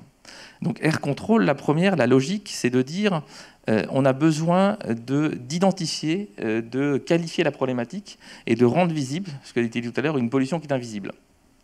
Et donc, c'est une logique d'audit, de diagnostic, de monitoring qui va nous permettre de savoir dans quelle situation on est, puisque selon les bâtiments et selon leur localisation, selon leur âge, on va avoir des situations qui sont très différentes. La deuxième brique, une fois qu'on a fait ce constat et qu'on sait vers quoi on peut aller, on est sur la brique Air Performance, où là, on va être sur la garantie de résultat et donc sur soit l'installation, soit l'optimisation des installations pour pouvoir, dans le temps, s'assurer qu'on a une bonne qualité de l'air et qu'on va réduire l'exposition des personnes qui sont dans les bâtiments, avec derrière les contreparties qui ont été évoquées de performance, d'absentéisme et autres qui sont essentiels pour les entreprises. Et la dernière brique, on l'a appelée Air Human, c'est-à-dire que sur cette thématique de l'air, on a un vrai enjeu, contrairement éventuellement à d'autres domaines, sur le fait que en fait, les parties prenantes, donc que ce soit le gestionnaire, que ce soit l'occupant, leur comportement, leurs actions vont avoir un impact majeur sur la qualité de l'air. Donc au-delà de l'aspect technique, on a cet enjeu humain. Pour prendre 2 exemples, on parlait du nettoyage. Selon la façon dont vous faites le nettoyage ou les produits que vous utilisez, vous allez éventuellement avoir plus ou moins des niveaux de COV. Vous avez des particules qui peuvent rentrer de l'extérieur. Si vous ouvrez les fenêtres au mauvais moment, surtout en zone urbaine dense, en zone urbaine, ça peut poser des problèmes. Et donc il y a toute cette pédagogie, cette sensibilisation et cette implication. Et c'est d'ailleurs le travail qu'on a engagé avec ICAD il y a 1 an et demi dans le cadre de ce projet sur leur siège, de voir comment on arrive à mobiliser les personnes pour améliorer la qualité de l'air. D'accord. Et tu peux nous dire un mot de quelques chantiers ou initiatives que vous avez, à part ce que vous faites donc avec ICAD. Est-ce que vous travaillez par exemple dans d'autres types de bâtiments, je sais pas, des écoles, des hôpitaux ou d'autres terrains sur lesquels le groupe est par ailleurs engagé dans le cadre de son offre? Tout à fait. Alors je vais prendre 2 exemples. Le premier sur les écoles d'abord. Donc pourquoi on a travaillé sur les écoles? On s'est appuyé sur les études de l'OQI qui ont sorti il y a quelques années des résultats qui ont montré que dans plus de 90% des écoles, on a des niveaux de particules qui ne sont pas satisfaisants, qui dépassent les seuils recommandés par l'OMS. En France, là on est en France. Hein. En France, ouais. Exactement. Ils avaient testé 300 écoles et voilà, 9 sur 10, il y avait des problèmes. Et puis on a également identifié qu'il y avait des problèmes de CO2. Et donc là, vous avez quelques résultats avec deux points particuliers que j'ai souhaité illustrer, qui étaient d'un côté les particules et de l'autre côté le CO2. Les particules, l'enjeu c'était de montrer avec ces quelques graphes qu'on a en fait des bâtiments qui sont très peu étanches. Et donc la pollution particulière va être capable de rentrer dans le bâtiment. Et on voit très bien que les pointes de pollution, c'est la courbe qui est en haut à gauche, ne correspondent pas à la présence des enfants. Mais on voit bien qu'on a une pointe le trafic, une pointe du soir. Et cette pollution va rentrer. Donc on va être exposé à cette pollution qui rentre. Et donc le fait d'être capable de mettre en place des systèmes pour suivre et comprendre les phénomènes, et ensuite de traiter l'air, puisqu'en fait on va prendre l'air extérieur, on va le filtrer, le nettoyer, et ensuite l'insuffler dans les classes. Et donc, on voit la courbe du bas. Une fois qu'on a mis en place notre Air Performance, on a des résultats qui permettent de rester en deçà des seuils réglementaires ou des recommandations de l'OMS. Et le deuxième courbe de droite, c'est plus sur le CO2, où là, on a un problème de confinement. C'est-à-dire que tout le monde sait qu'on respire. Et quand on respire, on rejette du CO2. Alors, je ne sais pas si les enfants ont beaucoup bu. Là, c'est quand même un peu inquiétant ce que tu disais tout à l'heure. Ça va faire référence, ça. Parce que là, c'était en plus ces 2 écoles élémentaires. Donc, ouais, parce que là, on monte quand même, avant la mise en place du traitement, à des niveaux qui sont entre 4000 et 5000 ppm. Donc, qui sont quand même des niveaux très élevés. Les études qui sont faites par l'OQI recommandent quand même de rester en dessous de 1000 ppm, parce qu'au-delà, on a des difficultés d'apprentissage, des difficultés de concentration. Donc, c'est quand même un petit peu dommage. Et donc, on voit qu'en mettant en place les systèmes de traitement d'air, on est en capacité de rester sous le 1000. Et c'est vrai que les premiers retours qu'on a aujourd'hui des professeurs de ces classes, c'est de nous dire... on n'a plus l'odeur de la classe. C'est-à-dire que cet effet renfermé, l'identité intérieure, vivant, a disparu. Donc on ne sait pas encore, on n'a pas eu d'études spécifiques sur les 2 écoles qu'on a traitées dans la ville du Raincy, où il y a 600 élèves qui sont concernés. Mais on n'a pas d'éléments sur leurs résultats, mais effectivement, il y a des études qui montrent que c'est quand même très, très efficace, y compris pour améliorer un petit peu les résultats scolaires. D'accord. Alors avant de me tourner vers Corinne et Séraphine pour des réactions, est-ce que tu dirais que sur ce sujet de la qualité de l'air intérieur, un groupe comme Veolia, de dimension mondiale, avec un certain historique, va être en mesure finalement de développer des offres autoportées, ou est-ce qu'il y a un rôle d'ensemblier quand même qu'il va falloir créer pour, j'allais dire, joindre d'autres partenaires, et c'est un peu comme on peut le voir dans l'efficacité énergétique, d'ailleurs, qui est un autre sujet sur lequel on a pu beaucoup travailler, notamment pour le pôle interministériel de prospective, où on voit qu'il y a cette notion quand même de, voilà, ce besoin d'ensemblier avec des offres technologiques, des offres sur les comportements, des offres sur le conseil, l'orientation de la mesure. Comment vous approchez un petit peu tout ça? La logique de Veolia, c'est effectivement d'être un intégrateur. Et donc, on a notamment dans la salle pas mal de partenaires avec lesquels on travaille, depuis les capteurs de mesure mesure où on peut trouver les bons, et on travaille avec AirParif sur ces questions. Mais ensuite, une fois qu'on a un capteur qui marche, c'est pas pour autant que la donnée elle est transmise, elle est récupérée et qu'on peut l'utiliser de manière optimale. Donc il y a tout un travail derrière au niveau informatique. Ensuite, les systèmes de traitement d'air, trouver les bons systèmes. Parce que j'ai oublié de l'évoquer, mais ce qu'on a cherché à faire, c'est pas uniquement traiter l'air, c'est aussi avoir une optimisation énergétique associée. Alors voilà, on va pas par rapport à ce que disait Benjamin sur l'importance d'avoir... On ne va pas s'amuser à renouveler l'air H24. Et donc, en fait, nos systèmes sont pilotés en temps réel par les capteurs qui sont dans la pièce. Sachant que le premier poste de consommation énergétique dans un bâtiment, c'est encore la ventilation, non? Pour les hôpitaux, c'est vrai. Pour le tertiaire, c'est de moins en moins vrai. Oui. De moins en moins vrai. On a maintenant des postes de consommation qui sont l'IT, qui montent en flèche. Mais pour les hôpitaux, ça reste une préoccupation majeure. On comprend un peu pourquoi. Merci. Tu voulais terminer, pardon? Non, je voulais juste dire qu'effectivement, deuxième exemple, vous rassurer, puisqu'on vous accueille bien volontiers aujourd'hui notre siège social qu'on appelle le V. Dont l'architecte est un des contributeurs à la revue, puisqu'on est allé l'interviewer sur sa façon de voir le sujet de la qualité de l'air intérieur. Et on dit souvent que les cordonniers sont les plus mal chaussés, mais on a essayé de pas appliquer ce dicton chez Veolia. Et donc, c'est dès la conception du bâtiment qui a été fait avec ICAD, il y a eu cette ambition d'avoir un bâtiment qui soit labellisé au niveau HQE, au niveau BREEAM, etc. Et derrière la construction du bâtiment, il y a derrière tout de suite l'exploitation. Et donc, dès le démarrage, on a Office à travailler pour étudier, suivre la qualité de l'air. Donc, on a mis en place un système de notation. Là, vous avez un graphique qui compare les résultats sur plusieurs centaines de bâtiments. Et on voit qu'on travaille pour progresser, pour être capable d'avoir des résultats meilleurs. Donc aujourd'hui, je peux vous dire qu'on garantit la qualité dans le V. Donc normalement, l'air est bon ce matin, y compris dans cet amphi. Et c'est vrai qu'on a identifié et on progresse en permanence sur ces questions, puisqu'un point, par exemple, qu'on avait pas vu au démarrage, c'est qu'en fait, c'est un bâtiment comme celui-là va vivre. Et donc, on a, pareil, des plateaux. Mais parfois, les plateaux, on les aménage différemment. On va déplacer des cloisons. Oui. Et jusqu'à présent, quand on déplaçait les cloisons, on pensait souvent à l'électricité, parce que si j'appuyais sur l'interrupteur et que ça allumait le bureau d'à côté, c'était quand même embêtant, mais pas toujours à la problématique de la ventilation et de pouvoir garantir. Et donc, si j'ai un bureau qui était prévu pour une personne, que je transforme en bureau pour 2 ou 3, et que je n'ai pas adapté le système de ventilation, et ben, très rapidement, je vais avoir des concentrations en CO2 qui ne sont pas satisfaisantes. Donc, on a vraiment dû aussi, nous, adapter, et c'est Veolia Énergie France qui gère le bâtiment, les systèmes pour pouvoir garantir dans la durée, puisqu'il ne suffit pas de le faire à T0 au démarrage, mais il y a la vie du bâtiment, une bonne qualité d'air et de la garantie pour les salariés. Merci beaucoup Frédéric, c'est très clair. Alors je me tourne vers Corinne et Séraphine, peut-être pour quelques réactions à ce que Benjamin et Frédéric ont pu présenter.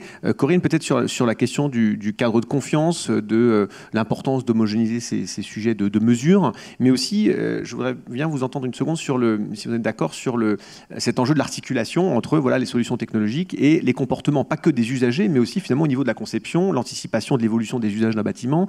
Comment on peut essayer de travailler un peu sur ces sujets, sachant que je mesure bien que c'est très complexe, quoi. Est-ce que vous avez des travaux sur ça? On travaille aussi, oui, pas dans le cadre de l'Observatoire de la qualité de l'air intérieur, mais au CSTB sur le rôle de l'humain et son comportement, parce qu'on s'aperçoit que finalement, il y a un responsable, comme le dit Frédéric, c'est le responsable du bâtiment. Mais l'occupant a aussi une forte contribution et il faut vraiment le sensibiliser de plus en plus. Il y avait une étude que vous aviez faite aussi, Veolia, l'année dernière, qui montrait que finalement, il y avait encore une forte proportion de personnes qui niaient même ce sujet, qui pensaient encore que le bâtiment est protecteur. Donc, a priori, il n'y a pas de pollution parce que c'est chez moi ou c'est mon bureau, donc je maîtrise ce qui s'y passe. Donc il y a tout un champ encore d'implication des sciences humaines. Vous l'évoquiez aussi, Cédric, dans votre introduction, puisque c'est également traité dans la revue du numéro. Ce qui me marque dans tout ce qu'on se dit, il y a le fil conducteur de l'air intérieur, évidemment, mais il y a aussi le fil conducteur de l'approche intégrée. Oui. L'approche intégrée avec le climat. On sait que le climat va avoir un lien, le changement climatique va avoir un lien sur la qualité de l'air intérieur, puisque on augmente les températures, donc on augmente les émissions.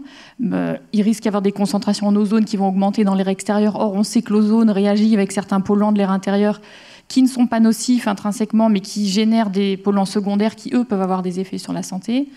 On a parlé des liens avec l'énergie, comment trouver le juste compromis. Il ne faut surtout pas opposer les deux problématiques, il faut vraiment bouger tous les curseurs en même temps.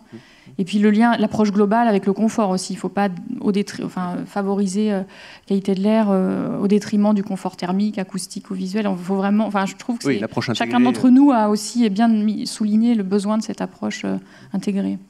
Et on sent qu'il y a une appropriation croissante. D'ailleurs, on voit dans un certain nombre de collectivités, on en parle aussi dans la revue en France, mais cette émergence de collectifs citoyens autour des questions de capteurs, avec presque une logique un peu de do-it-yourself, alors comme disait Benjamin, avec à la fois le côté positif d'une appropriation croissante par les gens et donc un levier de sensibilisation, et puis quand même aussi le risque qui consisterait à penser que chaque capteur a un même degré de fiabilité et de vérité, et ce qui rendrait probablement les choses impilotables à l'échelle des territoires et à l'échelle aussi des entreprises. Vous pouvez en dire un mot peut-être de ça? Juste dans les conférences sur l'air intérieur, les conférences internationales, maintenant il y a des sessions sur les sciences citoyennes. Donc c'est intéressant, c'est depuis 2-3 ans, c'est très récent, mais comment justement la collecte de ces données massifiées, sans doute peu précises ou pas toujours très fiables, mais massives, apporte aussi un autre type d'information. Séraphine, je me tourne vers vous. Vous voulez réagir un petit peu à ce qui a été dit, présenté, voilà. En fait, j'avais plutôt des questions. Ah bah vous allez inaugurer les questions. En fait, je vois qu'il y a, avec toutes ces données qui sont récopilées et vraiment ce monitoring, à quel point en fait ces données-là peuvent aussi informer la définition de régulation ou de politique plus ciblée. Parce que justement, j'étais assez étonnée de voir qu'une grande partie des écoles, par exemple, sont au-delà du seuil acceptable. Et comment justement vous travaillez avec les gouvernements ou les pouvoirs publics à informer ou à faire du suivi sur des régulations. Et après, l'autre question aussi, c'était sur la pollution de l'air intérieur qui a aussi un impact sur la pollution de l'air extérieur. Je pense en moyenne, c'est 12%. Et quelle est la situation en France? Je sais que les feux de cheminée sont assez... Il y a le débat là-dessus, mais je serais intéressée par les chiffres de la contribution de la pollution intérieure à la pollution extérieure. Peut-être que Corinne aura des éléments de réponse aussi. Frédéric, tu veux apporter des éléments de réponse? Oui, alors sur la première partie, on a déjà tout un travail qui est porté par les entités plus publiques sur comment orienter la réglementation, et notamment les travaux qu'ont fait l'OQAI ont abouti à toute une réglementation en France sur notamment les écoles, tous les établissements recevant du public, crèches, écoles, aujourd'hui c'est collège, lycée, et demain ça s'élargit encore, avec des obligations de surveillance, c'est-à-dire que la prise de conscience elle est là. Aujourd'hui on pense que on pense que la réglementation pourrait aller plus loin, puisque on a maintenant des solutions qui existent et qui sont disponibles. Et donc, comme l'ont fait des pays aujourd'hui comme la Corée, ça a été évoqué, et très récemment la Belgique, on bascule d'une logique de moyens, où on vous dit faut ventiler 25 mètres cubes par personne, selon les réglementations, on a une obligation de moyens, à une obligation de résultats. Dans les nouveaux bâtiments construits en Belgique, maintenant, il y a une obligation de faire en sorte qu'on reste en dessous de 900 ppm en CO2. Indépendamment des moyens. Après, les moyens, il faut les mettre en œuvre. Faut les mettre en œuvre, voilà. Et même avec une obligation d'avoir effectivement des entreprises qui vont gérer le service dans le temps, puisque on l'a vu, ça a été évoqué. Selon les techniques qu'on va mettre en œuvre, on peut même avoir des contre-performances. Et donc la capacité à garantir un air de qualité aujourd'hui, ça devient un vrai métier et une filière qui se développe. Et c'est vraiment essentiel de travailler sur ces points-là. Enfin, d'ailleurs, avec un modèle économique qu'il faudra trouver aussi, parce que c'est à la fois très ambitieux et très louable de travailler sur cette notion de garantie de résultat, et c'est évidemment à la hauteur de l'ambition que vous définissez. Et après, on se doute bien aussi que, d'ailleurs au global, pas que sur la garantie de résultat, mais il y a vraiment ce modèle économique qui n'est pas encore complètement identifié. Je suis pas sous votre contrôle. Il y a un peu des first adopters, comme mon voisin, qui ont bien conscience à la fois des risques qu'ils peuvent avoir vis-à-vis de leurs usagers qui vont les challenger. Oui, et donc il faut anticiper. Et donc il faut anticiper. Des gens qui commencent à s'appuyer sur les études qui sortent, qu'évoquait Corinne, sur le fait qu'aujourd'hui, quand on a une bonne qualité de l'air, ou plutôt une mauvaise qualité de l'air, on a une perte de productivité d'entreprise qui peuvent, dans les études qui sortent aujourd'hui, on est autour de 2-3%. Donc à l'échelle d'une entreprise, c'est quand même pas négligeable en termes de rentabilité. Donc on est à un moment charnière où effectivement c'est un coût, mais les bénéfices sont pas encore complètement évalués. Et ça, je pense que ça va venir très vite. D'accord, peut-être sur la deuxième question, je ne sais pas si Corinne voulait peut-être réagir, ou je ne sais pas si on a des chiffres pour répondre à ce que Séraphine soulevait. C'est mon ancienne casquette. Mais l'influence de la qualité de l'air intérieur sur l'extérieur a été quand même beaucoup moins étudiée. Alors, tu as peut-être des éléments, Frédéric, mais on considère plutôt l'inverse, l'air extérieur qui rentre dans les bâtiments. Hein. Certes, on construit des bâtiments et on les rénove pour qu'il y ait une enveloppe étanche, mais néanmoins, ce qu'on respire dedans, ça vient du dehors. Donc ça, dans ce sens-là, ça a été beaucoup plus étudié. Dans l'autre sens, beaucoup moins. Il y a l'impact du chauffage au bois, comme vous évoquez. Il y a des travaux très récents menés en Californie qui montrent que les composés organiques volatiles, les rejets atmosphériques des usines ont largement diminué dans le passé et qu'aujourd'hui, les concentrations pourraient être liées à toutes les substances dans les bâtiments qui contamineraient l'extérieur. Je n'ai pas les chiffres en tête, mais c'était des travaux parus il y a 2 ans qui avaient un peu publié dans Nature, donc ça va un peu bousculer la communauté parce que c'est un peu nouveau. Frédéric, tu veux compléter ? Non, donc je reprends un petit peu ma casquette antérieure quand je travaillais chez Air Paris. Effectivement, on peut avoir des problématiques qui sont liées aux émissions liées à la vie dans le bâtiment qui vont se retrouver à l'extérieur. 2 exemples, effectivement le chauffage au bois, où on dit que quand on utilise un poêle à bois pendant une journée, on va émettre autant de particules qu'une voiture pendant un an. Oui. On a effectivement des impacts qui peuvent être majeurs. Et un autre exemple qui peut être moins connu, quand vous faites du ravalement de bâtiments dans des villes un peu anciennes, comme Paris, en fait, vous allez générer des particules, mais par exemple du plomb. Parce que pendant des années, le plomb du carburant s'est mis dans le bâtiment, dans les façades. Et donc voilà, donc c'est des exemples concrets où effectivement on a des impacts du bâtiment sur l'air extérieur. Merci. Benjamin, vous voulez... On refait Notre-Dame, c'est ça Enfin, en tout cas, moi, j'évite soigneusement les bouches d'évacuation du métro et donc la génération de polluants qui sont générés en sous-sol et une ville qui se développe de plus en plus en sous-sol, à la fois en tunnel et autres. Et donc les méthodes ou les moyens dont on a d'évacuer ces sources de pollution qui s'imposent aux usagers de plus en plus piétons, de plus en plus à mobilité douce. C'est vrai que vous évoquiez la question du curseur et où on le place. C'est vrai qu'on le place entre la prévention, on l'évoquait dans les qualités intrinsèques du bâti, dans les mesures de prévention ou de maintenance que l'on doit appliquer au bâtiment, les mesures d'action, dès lors qu'on peut agir, on parle des triggers, mais c'est vrai que si automatiquement, quand je quitte une salle de réunion, les ventilations se mettent en route parce que j'ai l'information croisée que la réunion se libère, c'est des choses qui sont aujourd'hui possibles. Donc de quelle manière on agit de manière automatique contre l'usager. Et c'est vrai qu'entre la prévention et l'action, il y a l'interaction qu'a un utilisateur d'un espace de travail. Je pense à comment les enseignants, on arrive à les convaincre d'ouvrir les fenêtres de 5 minutes ou de les refermer, mais quelles sont les bonnes pratiques à inculquer des usagers de bâtiments pour gagner en performance et gagner en meilleure qualité d'air intérieur. Mais je comprends maintenant pourquoi je dormais sur les bancs des arts et métiers. Voilà, c'est ça. C'est ça. C'est pas la faute. Les profs n'ouvraient pas assez, peut-être.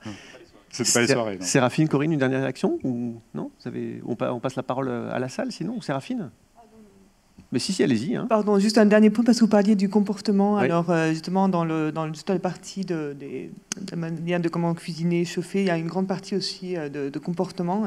Et on travaille aussi un peu là-dessus, parce que, bon, les technologies existent, on connaît les technologies, mais souvent, c'est justement, est-ce que ces technologies-là offrent la même expérience de cuisiner? Et ça, c'est une barrière assez importante dans le secteur de l'énergie à domicile. Et après, aussi pour le comportement, je voulais juste informer sur une campagne qu'on a lancée avec l'OMS et le PNUE, qui s'appelle Breathe Life, et justement où c'est une campagne publique et on a maintenant plus de 80 villes du monde entier qui en font partie, pour d'un côté montrer à quel point ils arrivent à atteindre les mesures de l'OMS au niveau des villes, mais aussi pour partager des solutions et pour justement inciter les citoyens à changer aussi de comportement. D'accord. Formidable. Mais merci infiniment à tous les 4. Alors je vous propose que on prenne quelques questions. Alors je crois qu'il y a des micros qui vont se promener dans la salle. Je me tourne un peu vers Léa, Lorraine. Est-ce que certains d'entre vous souhaitent rebondir sur des propos qui ont été partagés dans le cadre de cette table ronde ou partager une expérience ou un questionnement? Je vous demanderai juste dans les questions d'être relativement bref et surtout de vous présenter aussi pour qu'on sache qui prend la parole et quel est votre profil. On a dit qu'il y avait beaucoup de profils d'acteurs différents concernés par ces questions, et d'ailleurs on se réjouit que vous soyez venus si nombreux ce matin. Donc voilà, qui souhaite démarrer, prendre la parole, partager. Alors, on a ici quelques personnes. Voilà, un micro qui arrive. Voilà, donc si vous pouvez juste brièvement vous présenter, s'il vous plaît. Bonjour. Bonjour. Merci à tous. Mon nom est Laurent Gorza et je suis directeur des bâtiments communaux à la ville de Courbevoie. D'accord. Voilà, donc c'est l'exploitation, la construction, les extensions, et on prend évidemment en compte toutes ces questions, puisque on a un patrimoine à la fois historique, à la fois neuf, et on voit beaucoup de disparités. Non, j'étais très intéressé par les échanges qui sont là, et par une expérience donc d'ingénierie que j'ai également. Je me disais qu'il y a une expérience forte dans le domaine de la qualité de l'air et de la connaissance et du classement, puisqu'on avait ce qu'on appelait une qualité qui était classée. Dans le temps, on parlait des classes, classe des 1000, classe 100 000, etc., pour la qualité de l'air. Depuis, on est passé sur des classes ISO 5, ISO 6, ISO 7, ISO 8, ISO 9. C'est vrai qu'on en parle beaucoup plus dans le domaine de la santé. Alors peut-être que dans la promotion ICAD santé, il y a peut-être des choses qui sont faites à ce niveau-là. Et je me demande si dans le domaine de la réglementation, on ne pourrait pas cartographier un peu, en fait, pour savoir quel air pour quel usager, finalement, en disant, voilà, sans aller jusqu'à dire, il nous faut absolument de l'air ISO 5, comme on peut faire dans un bloc opérateur d'orthopédie. Bien sûr, on n'en est pas là encore, mais on est un peu en attente, en fait, une espèce de cartographie de quel air pour quel usager, voilà. C'est un peu une boussole, quoi, pour aider. Alors j'entendais Frédéric dire, oula, c'est très compliqué, donc je vais lui donner la parole. Et puis, mais merci beaucoup pour cette question, évidemment très, très en lien avec notre sujet. Et puis peut-être que Corinne ou d'autres voudraient répondre. Alors, Frédéric. C'est un sujet sur lequel on a réfléchi chez Veolia, en se disant, effectivement, on va avoir un enjeu économique. Plus on veut garantir un air de qualité très bon, plus ça peut potentiellement coûter cher.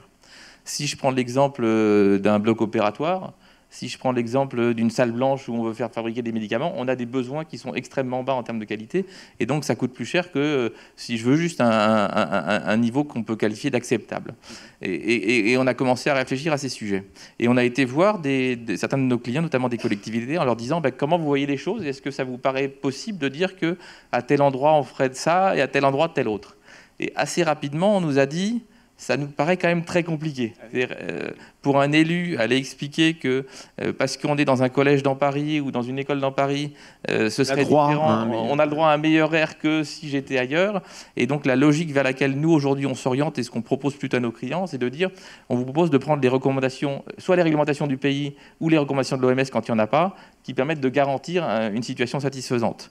Et on a plutôt imaginé qu'on ait des différences à l'échelle de Veolia par pays, puisque la réglementation qui s'applique en Chine sera peut-être différente de celle qui s'appliquera en Corée, en Espagne ou en France, plutôt que nous proposer des choses différentes. Ça nous paraît assez délicat en termes de gestion pour nos clients. Oui, il y a un enjeu presque d'équité après, là, qui arrive sur le radar. Alors, est-ce que Corinne... Je voulais juste compléter en évoquant les valeurs guides de qualité d'air intérieur. Je ne sais pas si vous connaissez ces repères. Donc, il y en a très peu, malheureusement, aujourd'hui, par rapport au grand nombre de substances qu'on peut trouver dans les bâtiments. Mais il y en a néanmoins une dizaine, dont 2, pour les polluants chimiques, 2 sont réglementaires, les autres sont indicatives. Mais je pense que c'est déjà, à minima, ces concentrations qui doivent être respectées dans les bâtiments. Et après, je rejoins Frédéric sur le fait qu'autoriser des discriminations entre les lieux selon les populations, c'est pas très satisfaisant, je pense. Enfin, vaut mieux protéger tout le monde. Il y a des gens fragiles partout, en fait. Les adultes, il y a des asthmatiques, il y a des femmes enceintes, donc il n'y a pas de raison de protéger plus les enfants que les adultes. Il y a les personnes âgées qui ont des défenses immunitaires moindres, donc partout, il y a des personnes fragiles, en fait. Donc je pense qu'il faut peut-être, en dehors des cas éventuellement spécifiques des hôpitaux, avoir ces mêmes objectifs de qualité sanitaire, donc avec les valeurs guides de qualité d'intérieur. Donc il y en a en France, comme dit Frédéric, elles dépendent des pays. Il y a aussi des valeurs proposées par l'Organisation mondiale de la santé qui peuvent aussi être utilisées. Séraphine, vous voulez rebondir ou dire un mot sur ces sujets ou pas nécessairement ? Vous n'êtes pas obligé, hein ? Oui. Et c'est vrai qu'en complément des réglementations, c'est vrai qu'elles sont un petit peu carences, il y a des labels. C'est-à-dire que les preuves de la promesse d'un bâtiment sain ou qui développe des actions qui permettent pas de garantir, mais en tout cas de piloter le confort intérieur. Ça s'est développé aux États-Unis avec Well et ça arrive en France avec Osmose qui agit sur les 3 leviers de qualité intrinsèque, de confort et de développement. Et donc les référentiels qui sont sous l'égide du CSTB complètent la gamme des réglementations qu'on utilise. Pour la santé, c'est vrai que l'évolution de l'ambulatoire a fait que les plateaux techniques de santé ont quand même beaucoup évolué et la partie ambulatoire a restreint l'espace de réanimation et autres. C'est vrai que c'est une préoccupation maintenant sur la composante un peu hôtelière qu'on peut avoir dans les bâtiments de santé, de long séjour, enfin de moyen séjour et de long séjour. Et c'est vrai que là, on développe avec nos exploitants, le groupe Corian, Elsan, des guides qui permettent de compléter le strict respect des réglementations, mais dans des comportements et le respect de référentiels. En tout cas, votre question est très intéressante parce qu'elle fait, évidemment, elle est à prendre en compte puisque c'est une question. Vous avez besoin d'outils pragmatiques, vous êtes dans une position de service, et donc je comprends très bien cette demande. Voilà. Alors, est-ce qu'il y a d'autres personnes qui souhaitent intervenir? Voilà. Alors, une personne au milieu. Je vois peut-être pas tout le monde. On a des projecteurs dans les yeux, donc je prétends pas voir toutes les mains qui se lèvent, donc je fais confiance aux détenteurs des micros pour bien les identifier. Bonjour. Bonjour. Frédéric Thévenet, je suis enseignant-chercheur, professeur à l'Institut Mines Télécom à Lille. Une question peut-être plus prospective qui s'adresse aux acteurs du monde du bâtiment. En fait, je rebondis aussi sur la remarque de Corinne Mandin qui parlait du lien qualité de l'air intérieur, changement climatique, qu'on a assez peu abordé pour l'instant. Comment est-ce que vous envisagez le fait de garantir un air intérieur de qualité dans un contexte qui risque d'être de plus en plus robuste, dans le sens où finalement changement climatique, ça veut dire déstabilisation, épisode climatique extrême à la fois dans le chaud, le froid, l'humide, le vent. Il y a des secteurs comme l'agriculture, la gestion de l'eau qui sont déjà en prospective là-dessus. Il y a des actions de recherche qui sont lancées. Comment est-ce que vous abordez cette nouvelle donne climatique ? En fait, c'est une question qui a été abordée, mais qui a été abordée à ma droite et vous voulez qu'elle soit abordée à ma gauche. C'est bien, vous êtes exigeants. Alors, messieurs, ils ne sont pas pressés de vous répondre. Hein. Non, mais c'est pas simple comme question, mais évidemment, merci, très intéressant. Voilà. Il y a plusieurs axes. Le premier sur la garantie de résultat. Je vais prendre un exemple très concret. L'Australie, ces derniers mois, on peut penser qu'il y a eu quelques sujets sur la qualité de l'air. Nos collègues nous ont assez rapidement contactés en disant on commence à être fortement sollicité pour pouvoir garantir un air dans les écoles, dans les bâtiments publics. Et les solutions qu'on a déployées, que je vous ai présentées sur les écoles du Racis, c'est des choses qu'on peut déployer. Et dans ces situations-là, ces phénomènes extrêmes où les conséquences du réchauffement climatique, on est capable de traiter et de faire en sorte que ça ne rentre pas dans un bâtiment. Donc en termes de santé, on sait protéger les gens. Et il y a, je pense, une deuxième partie de votre question, c'est oui, mais du coup, ça peut consommer de l'énergie, comment on gère et comment on l'optimise. Et donc là, c'est tout un travail qu'on fait aujourd'hui avec un certain nombre de partenaires en disant les solutions techniques. Je vais prendre un premier, les capteurs. Aujourd'hui, il y a des capteurs qu'on trouve sur le marché qui, au bout de 18 mois, c'est limite, il faut les mettre à la poubelle et les remplacer. En termes de développement durable, d'enjeux d'impact écologique, il y a des progrès à faire. Donc on travaille sur ces sujets-là. De la même façon, sur les systèmes de traitement d'air, on a vu qu'il faut les coupler avec un système de gestion de la température dans le bâtiment. Donc soit en chauffage, soit en refroidissement, selon le cas. Et dans ce cas-là, trouver les meilleures technologies qui vont permettre d'être les plus faibles en consommation énergétique, tout en garantissant un bon niveau de qualité de l'air, c'est les sujets sur lesquels on travaille déjà, de manière à ce que les technologies qu'on va pouvoir déployer dans les prochaines années gèrent au mieux cet équilibre qualité de l'air, énergie, confort du bâtiment et baisse, ou en tout cas faible consommation énergétique. Avec un enjeu, comme vous le disiez dans votre question, mais d'adaptation à des événements extrêmes, tu le rappelles avec l'Australie, c'est comment on arrive à avoir une approche dynamique, évolutive aussi de tous ces sujets. Parce que c'est un petit peu ça la question qui est posée aussi, c'est comment on travaille en dynamique en fait. Mais... Oui, disons que la logique sur laquelle on est parti nous, c'est de dire, à partir du moment où je sais traiter l'air extérieur qui rentre et que je renouvelle l'air, oui. Le phénomène extérieur, je prends l'exemple, on aurait eu la même chose avec Lubrizol à Rouen, on arrête la pollution. Peut-être que suite à un événement de ce type-là, il faut changer les sites plus rapidement parce qu'on risque d'avoir des relargages ou d'autres problématiques. Mais en tout cas, on sait protéger les personnes. D'accord. Benjamin, vous voulez ajouter un complément de réponse ?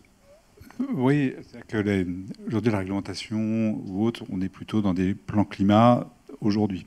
C'est-à-dire que le développement des plans climat OR Énergie et des visions et la modélisation de climat horizon 2040-2050, d'une part, la capacité de modéliser un bâtiment dans ses composants, avec chaque composant ayant de plus en plus une fiche de déclaration environnementale et sanitaire, et dans le détail du composant, son impact sur la qualité de l'air. Et donc on est capable, en utilisant aujourd'hui les outils de modélisation, de voir comment un bâtiment se comporte aujourd'hui, dans un climat 2020, mais comment quand on va le livrer, quand il est en conception aujourd'hui, on va le livrer en 2025, et dans son exploitation entre 2030 et 2040, il va réagir. Et c'est que la modélisation nous permet d'améliorer, nous, la culture de l'impact, développer des outils d'aide à la décision pour la phase conception, dans la mise en œuvre de matériaux qui permettront de réagir dans le climat du moment. C'est un des sujets qui a été évoqué par Solideo dans le cadre du village olympique, hein, dont on est adjudicataire, de voir comment le bâtiment, en héritage, hein, grand sujet des JO, en héritage en 2040, va pouvoir agir positivement et développer de la qualité dans un climat de ce moment-là. C'est assez nouveau. Ça alourdit beaucoup les cahiers des charges aussi, quand même, ça. Si demain, il faut commencer à anticiper à ce point-là... Ça alourdit les cahiers des charges, mais on peut le modéliser. Enfin, on a les moyens aujourd'hui de modéliser cet impact, on a les moyens aujourd'hui de modéliser et d'apporter des outils d'aide à la décision et des solutions pour ce faire. L'inconnu, en tout cas ce qui est compliqué, c'est d'intégrer les matériaux innovants. C'est-à-dire que agir aujourd'hui, c'est mettre en œuvre des matériaux nouveaux aujourd'hui, en rupture. Hein, on parle des matériaux biosourcés notamment. Oui, sur lesquels on travaille beaucoup. Voilà. Sur le biosourcé ou sur voire même le géosourcé. Hein. Comment réagit un nouveau matériau dans le temps sans avoir un recul des 10 dernières années ou 20 dernières années, c'est pas évident. Donc il y a une part de risque. Non, mais c'est même... Alors... Et les matériaux innovants, il y a des FDS, ça ne coûte pas très cher. Ouais, bien sûr, voilà, bien sûr. Pour nous, et c'est vrai que la combinaison, hein, ce bâtiment, c'est vrai que quand on l'a développé, c'est un bâtiment structure béton. Il y a une intention très forte de bois et d'intention de matériaux bois qui sont des matériaux bruts. Donc il n'y a pas de traitement complémentaire sur les matériaux bruts. Alors que des matériaux vivants... oui, voilà. Vous êtes directement sur du béton brut, sur du bois brut, sur du fer. Enfin, c'est vraiment l'intention du bâtiment. C'est vrai que associer ces matériaux, c'est pas forcément évident d'en avoir dans les combinatoires d'impact. D'autant plus que vous parliez des matériaux biosourcés, avec les enjeux de transition énergétique, c'est des filières qui se développent très rapidement. Bio, géo. Voilà, au géo, effectivement. La récupération d'argile ou la récupération de bâtiments en terre crue. Comment des bâtiments en terre crue vont agir sur les qualités physico-chimiques de l'air intérieur. Est-ce qu'un bâtiment en terre crue, dans 20 ans... Comment il va réagir? Elle sera toujours là. Sachant que les pouvoirs publics entendent quand même développer, là on a travaillé sur tout un guide récemment pour le ministère de la Transition énergétique sur le levier de la commande publique pour développer les filières biosourcées, donc on voit bien de quoi il retourne. Alors Corinne, est-ce que vous voulez dire un mot en complément de ce que Benjamin et Frédéric ont... Je ne m'exprimerai pas au nom des constructeurs et gestionnaires de bâtiments, mais ce que je constate, c'est que si on n'a pas les solutions aujourd'hui, il y a la prise de conscience, il me semble. Et, entre la canicule de l'été dernier, Greta Thunberg et les incendies en Australie, je pense qu'il y a une prise de conscience et qu'aujourd'hui, on a ça dans le champ de vision que les bâtiments d'aujourd'hui, la qualité de l'air aujourd'hui, ça va changer très vite puisqu'on est dans un contexte de changement climatique. C'est déjà bien d'avoir cette prise de conscience et vous nous l'illustrez pleinement. Merci. Séraphine, un mot ? Plus qu'un mot. Alors, plus qu'un mot. Non, juste pour revenir au lien changement climatique et qualité de l'air. Alors, en fait, dans la CCAC, on a identifié tout un de mesures et en fait, si celles sont mises en œuvre, on estime qu'on peut réduire l'augmentation de la température de 0,6 degrés. Alors, ça a quand même un impact considérable et c'est surtout des mesures qui visent à réduire le méthane et le carbone noir. Et aussi pour revenir un peu le lien avec le bâtiment, il y a une des mesures, c'est le brique. La production de briques dans les pays en voie de développement est très polluante. C'est un secteur souvent très informel. Et on travaille beaucoup là-dessus aussi déjà pour avoir une meilleure estimation de la contribution de ce secteur-là aux polluants. Et après, les travailleurs sont directement exposés à ces polluants-là. Et avec des mesures assez faciles, des technologies assez simples, on arrive à d'abord réduire cette exposition à la pollution, mais aussi à améliorer le produit final, le brique, qui sera après pour les travailleurs, ça sera un avantage économique de pouvoir le vendre de manière plus chère. Et je voulais aussi juste dire que dans le dernier rapport du GIEC, justement, il y a eu aussi des références aux polluants climatiques de courte durée qui sont nécessaires pour arriver à l'objectif de l'accord de Paris. Merci beaucoup à tous. Alors, une autre question? On peut encore en prendre quelques-unes, on n'est pas trop en retard. Ah, alors, Karine.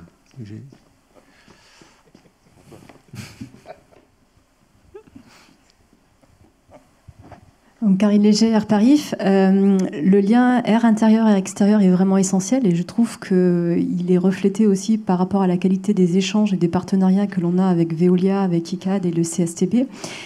à la fois sur des enjeux de mesure de l'air intérieur, vous avez mentionné les microcapteurs et le challenge sur lequel on travaille ensemble, mais aussi sur des perspectives un peu plus larges, et notamment sur la question de l'urbanisation. Comment est-ce qu'on densifie la ville sans pour autant dégrader la qualité de l'air et augmenter le changement climatique? Donc ça, c'est un angle sur lequel on travaille aussi en termes de modélisation et sur lequel les partenariats, notamment avec ICAD, sont importants.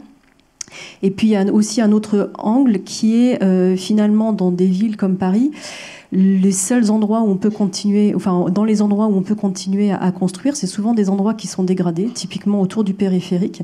Et donc il y a un enjeu de traitement de l'air intérieur, mais aussi une réflexion par rapport à la construction des bâtiments et comment on construit des bâtiments qui finalement préservent, limitent l'exposition des gens qui sont à l'intérieur. On a des projets par exemple à Nanterre-la-Boule.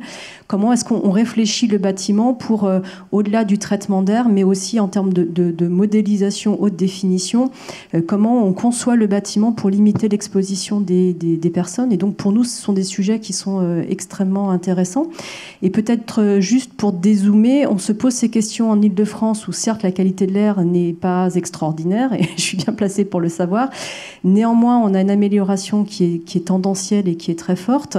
Il faut se dire que cette question-là, elle est présente puissance 100 ou puissance 1000 dans des pays, notamment en Asie, en Afrique, où les niveaux de pollution sont 10, 100, 1000 fois supérieurs, notamment en cas d'épisode de pollution.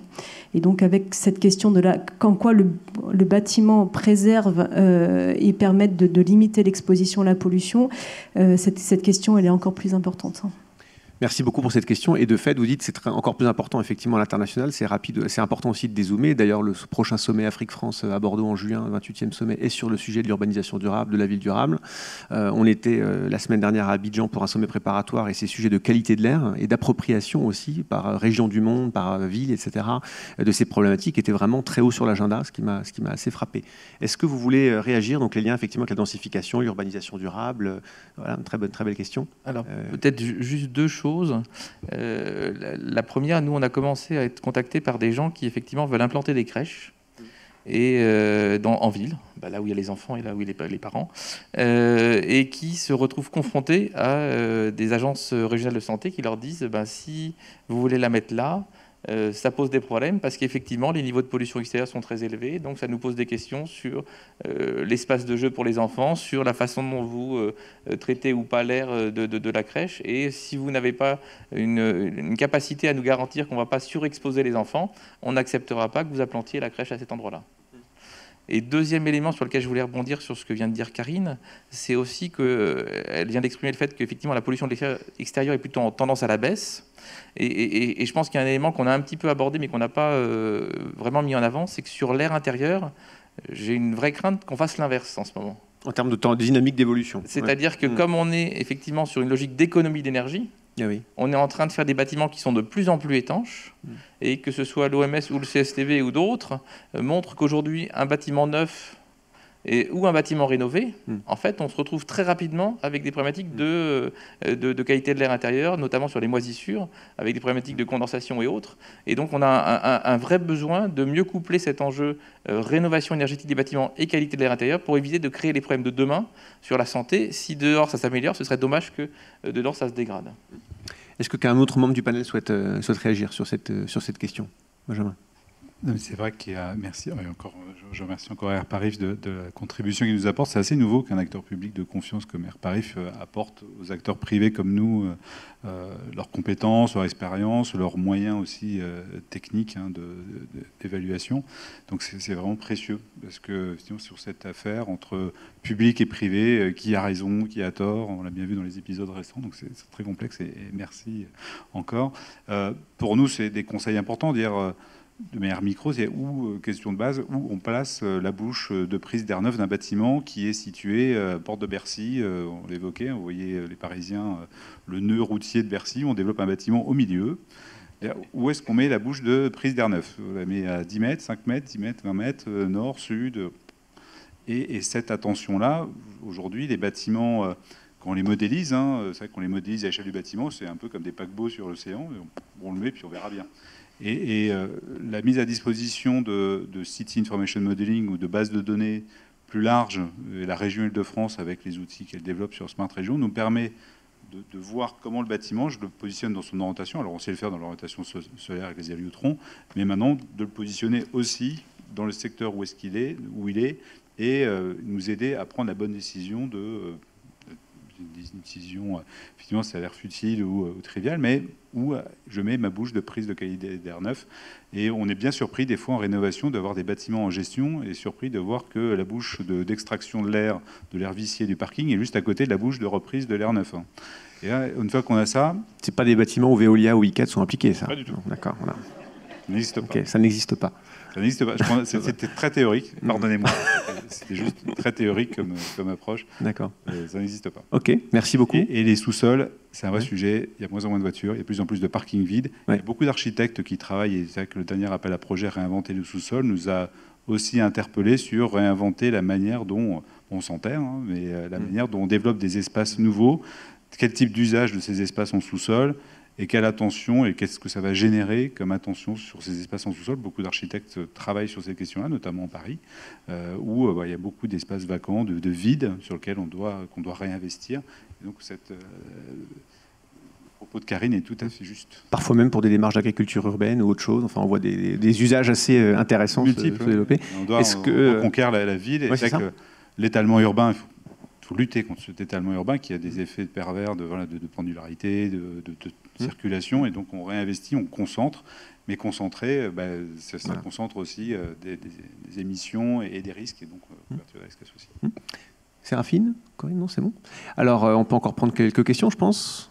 Alors, monsieur, on a une question au deuxième rang. Devant, voilà. Bonjour. Bonjour, je suis Jean-Claude Chouindéby, en charge d'exploitation de bâtiments chez ICAD. Ma question elle est toute simple. À l'instar de la réglementation thermique, est-ce qu'on peut imaginer, ou quelles sont vos réflexions, est-ce qu'on peut penser que compte tenu de l'importance du sujet abordé, la qualité de l'air intérieur sur les salariés, c'est même une question de santé publique, qu'on puisse évoluer vers une réglementation précise, puisque actuellement, on s'appuie plutôt sur des guides. En gros, l'application est presque volontaire, même dans les labels ou les certifications. Est-ce qu'on peut imaginer aller vers une réglementation précise sur la qualité de l'air intérieur? L'autre réflexion que j'avais à vous soumettre, c'est l'ensemble des actions que vous menez portent beaucoup plus souvent sur la construction neuve. Quelles sont vos préconisations sur l'ancien, aussi bien dans le tertiaire que le résidentiel? Je pense notamment au décret tertiaire, dont l'application est de plus en plus préoccupante. Est-ce que cette dimension est prise en compte? Merci beaucoup pour vos questions. Alors, d'ailleurs, ça fait un petit peu écho aussi à la première question. Et puis, c'est toujours ce sujet un peu soft law, hard law. On a des guides, on a des bonnes pratiques, on a des outils d'interprétation. Est-ce qu'on prépare du coup un peu aussi le terrain pour des réglementations? Alors, évidemment, c'est une question compliquée, mais très, très utile. Est-ce que Corinne voulait répondre ou apporter des éclairages à monsieur? Il y a déjà un corpus réglementaire, en fait. Alors, il avance petit à petit. Il est d'une petite taille par rapport à ce qui peut exister pour l'air extérieur, mais pour l'air intérieur, il y a des valeurs réglementaires, quelques-unes, peu, mais il y en a pour l'amiante, le monoxyde de carbone, le radon, le formaldéhyde et le benzène, donc des valeurs qui doivent être respectées. Alors, pas dans tous les lieux, là encore, c'est une limite, mais il y a des valeurs guides. Il y a une réglementation sur la ventilation. Dès lors que vous avez des systèmes mécaniques, il y a des débits d'air extraits ou des débits d'air soufflés qui sont à respecter selon que vous êtes dans le résidentiel ou le tertiaire. Et puis sur les matériaux de construction, il y a un étiquetage obligatoire des matériaux, donc une étiquette à l'image de l'étiquette énergétique de A+ à C qui vous qualifie le potentiel d'émission en composés organiques volatiles des matériaux. Donc A+ étant les matériaux les moins émissifs et C étant les plus émissifs ou les matériaux non évalués. Elle est très imparfaite, cette réglementation sur l'émission des matériaux, puisqu'elle ne concerne que quelques substances par rapport au panel des substances qui peuvent être émises, mais il y a déjà des choses, il y a déjà un corpus réglementaire. Et ce qu'on peut espérer, c'est que dans les prochaines réglementations thermiques, il y ait cette partie d'air intérieur qui soit intégrée pour que vraiment on ait l'approche globale et cohérente. Merci. D'autres réactions ou d'autres éléments de réponse, messieurs? Non? Il a raison. Il a été bien recruté. Il a raison, il est sensible, il est mobilisé. Mais effectivement, Alors, la régulation, elle vient entériner des pratiques ou l'émergence de pratiques. Donc, c'est un peu comme l'économie circulaire où on entérine aujourd'hui des pratiques réglementaires dès lors que des filières se développent et autres. Sur l'air, c'est aussi le retard que prend la réglementation environnementale et la nouvelle réglementation environnementale et les acteurs souhaitent intégrer une composante dans la réglementation environnementale de qualité de l'air, mais elle n'est pas évidente à mettre en œuvre parce que déjà entre l'énergie et carbone, ça fait rail.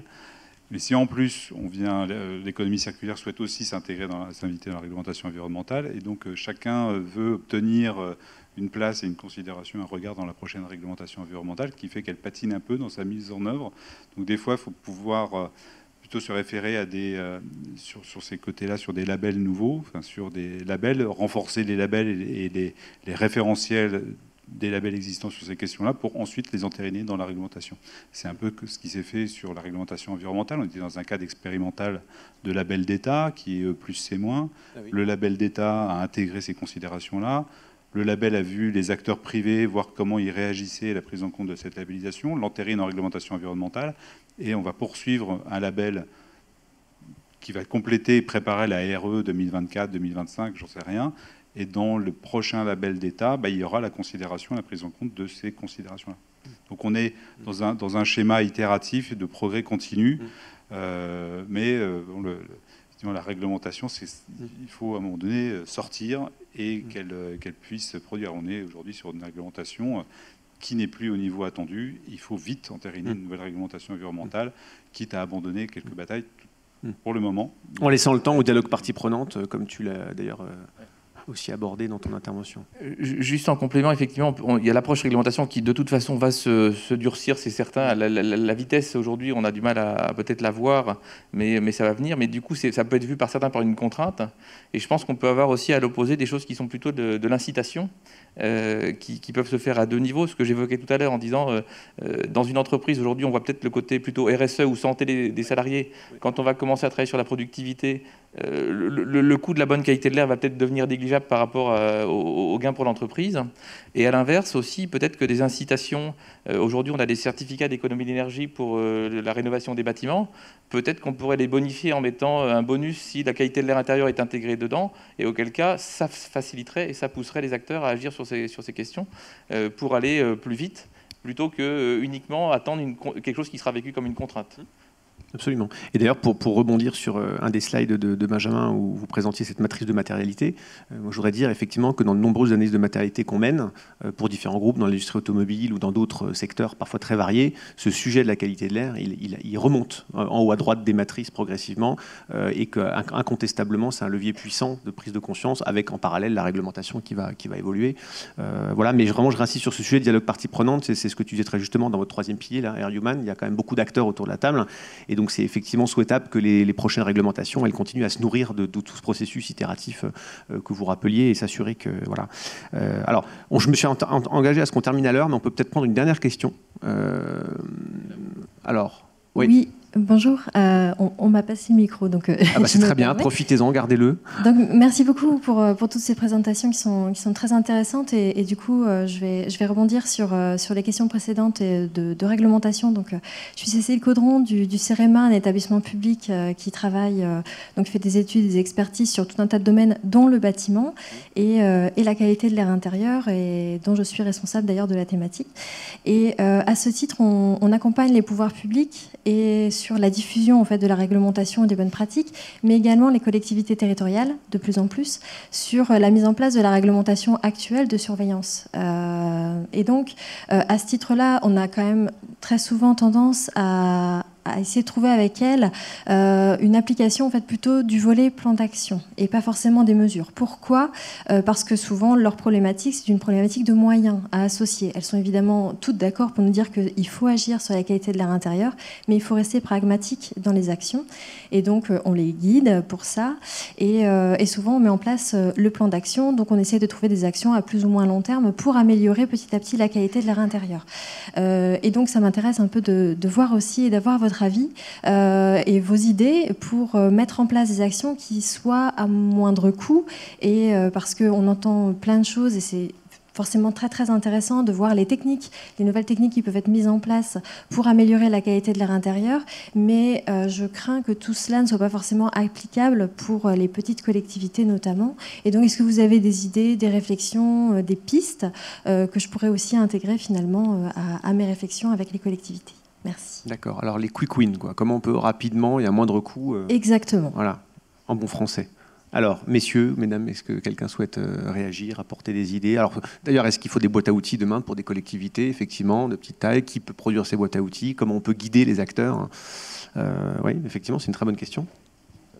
Non, sur la réglementation, je voulais rajouter ce qui explique, monsieur, votre question, enfin, le fait qu'elle est poussive et fragmentée, c'est aussi qu'il n'y a pas de levier européen et que pour la qualité de l'air extérieur, il y a vraiment eu, il me semble, je connais moins, une mobilisation. Mais vraiment une mobilisation forte et vraiment une forte incitation, enfin, tout un système de réglementation qui s'est mis en place, qu'il n'y a pas pour l'air intérieur, en fait. L'Europe a abandonné ce sujet-là, malheureusement, il y a l'Europe avait initié pas mal de projets européens dans les années 90-2000, mais en fait, comme c'était un sujet qui relevait à la fois du bâtiment, de la santé, des consommateurs, il n'y avait aucune direction générale à l'Europe qui a été seule responsable de ce sujet.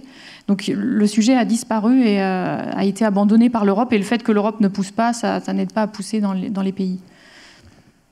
Sur la partie application de la réglementation, notamment sur les établissements scolaires, effectivement, il y a deux possibilités. Il y a la partie questionnaire, plan d'action et la partie mesure. C'est vrai qu'avec le recul qu'on a, nous, sur les études qu'on a menées, le fait de se limiter à un plan d'action et faire aucune mesure peut être parfois complexe, dans le sens où il y a un certain nombre de polluants que si on n'a pas fait de mesure, on ne sait pas s'ils sont présents. Et à l'inverse, si on fait des mesures, et en fonction du niveau, si on a le niveau très élevé, on peut avoir une source majeure dans le bâtiment, donc l'enlever, c'est quand même très, très intéressant. Et là, c'est une action qui est un quick win, c'est-à-dire qu'on le supprime. Et après, je pense que les pratiques, et notamment les guides qui ont été produits par le CSTB, par l'INERIS ou autres, donnent des bonnes orientations sur comment traiter à la fois les sources intérieures, comment se protéger de l'extérieur et sur les comportements. Donc il y a des choses qui sont déjà rédigées et qui peuvent être réutilisées. Et après, je reviens sur effectivement la question par rapport aux solutions qu'on a présentées, pour donner quand même un ordre de grandeur aujourd'hui sur le tarif auquel on le propose à nos clients. On propose un tarif qui est de 5,50 € par enfant par mois. C'est-à-dire que le prix d'un repas par enfant par mois pour garantir l'air dans un établissement scolaire, pardon. On a vu plusieurs élus et on discute avec pas mal d'entre eux. Certains l'ont même inscrit dans leur programme électoral actuel. Ce coût est à comparer au coût d'un élève aujourd'hui dans une école élémentaire. En Ile-de-France, le coût d'un élève élémentaire annuellement hors éducation nationale tourne autour de 800 à 900 €. Donc on arrive effectivement sur un coût qui va être de l'ordre de 7-8% complémentaire, qui est complexe à absorber pour une collectivité, mais qui nous dit, vu les enjeux sanitaires qui sont associés, vu les niveaux qu'on a quand on commence à faire des mesures en CO2 à 5000 ppm, les niveaux de particules ou autres, la plupart des élus avec lesquels on discute nous disent, moi je vais réorganiser mon budget, je vais faire en sorte de pouvoir intégrer ce coût, parce que je considère que c'est un investissement pour l'avenir. En tout cas, il y aura bel et bien une question qui se posera sur l'accessibilité des solutions. Il y a dans d'autres domaines, par exemple, je prends le cas de la précarité énergétique, l'Office national de la précarité énergétique qui a produit, on les a appuyés sur ça, un certain nombre de guides pour les collectivités pour voir comment aborder un projet de précarité énergétique. Demain, c'est des guides qui pourraient se faire aussi sur la qualité de l'air. Il y aura besoin de sensibilisation. On le voit bien dans tous ces débats. Il y a des problématiques de connaissances, de mesures, des problématiques de pédagogie, de sensibilisation, de réglementation, d'articulation entre une soft law qui se développe et puis une réglementation nationale, européenne, internationale qui va évoluer aussi, un enjeu de mobilisation collective. Moi, je voudrais vraiment vous remercier très chaleureusement pour la clarté de vos propos, la complémentarité aussi en aussi peu de temps. Et je voudrais proposer à Sabine Fauquès de venir nous aider à prendre le salutaire recul avant de conclure cette table ronde. C'est à toi, Sabine. Oui, on peut y aller. Oui, Oui, c'est à moi qu'il revient de clore cette conférence et puis d'ouvrir sur la suite, parce que ça n'est pas une fin, c'est plutôt une continuité. Et pour terminer cette conférence, et je remercie tous les intervenants, c'était vraiment passionnant. Il y a eu beaucoup d'échanges, donc je pense que je vais probablement redire des choses, mais je vais essayer aussi de synthétiser les idées qui m'ont semblé être les plus importantes, ou en tout cas celles sur lesquelles je voudrais attirer votre attention. Alors je les ai identifiées au nombre de trois idées que je voudrais partager avec vous. La première, c'est que c'est une évidence. C'est une évidence, le problème de la qualité de l'air intérieur est là, il faut agir. On s'aperçoit tous qu'on connaît bien les risques sanitaires associés à une mauvaise qualité de l'air intérieur. On sait que l'exposition à la pollution de l'air est plus importante dans des espaces clos. Donc il y a déjà beaucoup de choses qui ont été faites au niveau des pouvoirs publics. Les acteurs économiques ont un rôle à jouer. Et c'est pour ça d'ailleurs que Veolia a décidé d'agir pour traiter les pollutions difficiles. C'est une pollution difficile, c'est dans l'ADN de Veolia, c'est l'histoire de Veolia que de s'occuper de ces sujets-là. C'est notre mission, notre raison d'être, comme nous l'avons fait d'ailleurs il y a plus de 150 ans pour l'eau. Donc on se trouve face à ce problème qui, là, aujourd'hui, traitait des bâtiments. Les bâtiments au sens large, ceux qui accueillent du public, ceux qui accueillent des enfants, des malades, des salariés. Alors, cette problématique de qualité de l'air intérieur, on a vu, elle existe vraiment. Enfin, c'est ce que disait Corinne Mandin sur les bureaux. On s'aperçoit qu'il y a quand même près de 10% de bureaux qui ont des concentrations très élevées en multipolluants. C'est quand même pas négligeable. On pense, effectivement, et je partage ce que disait Frédéric, qu'il peut y avoir une tendance à la hausse sur ces problèmes de qualité de l'air intérieur, puisque effectivement nous faisons des bâtiments qui sont de plus en plus étanches, et c'est très important. Faire des économies d'énergie, c'est essentiel. Mais il ne faut pas négliger la qualité de l'air intérieur. Et c'est là qu'on doit mettre à profit toute notre intelligence et notre expertise pour créer des bâtiments sobres, dans lesquels il fait bon vivre et dans lesquels nous préservons la santé des occupants. Alors, on a parlé aussi dans les échanges des obligations de moyens. Aujourd'hui, il y a de la réglementation, il y a ce qu'il faut, j'allais dire, en arsenal de réglementation qui commence à être contraignante, parce que dans certains pays, comme on l'a dit, ça devient des obligations de résultats. Mais effectivement, l'obligation de moyens n'est pas satisfaisante. Elle ne permet pas de maîtriser les risques sanitaires. Donc, il faut passer à une obligation de résultats et s'engager sur les résultats. Et c'est ce que Veolia a décidé de faire et de proposer à ses clients. Donc on voit que des solutions existent, elles sont opérationnelles et dans un temps court, elles peuvent donner des résultats probants. On l'a démontré tout à l'heure sur les écoles, c'est ce que vous expliquait, vous présentait plus exactement Frédéric Bouvier. On le fait ici, au V, puisqu'on a appliqué depuis un mois et demi, un petit peu plus, la garantie de qualité de l'air. Donc tout ça, c'est une évidence, ça existe, on peut agir.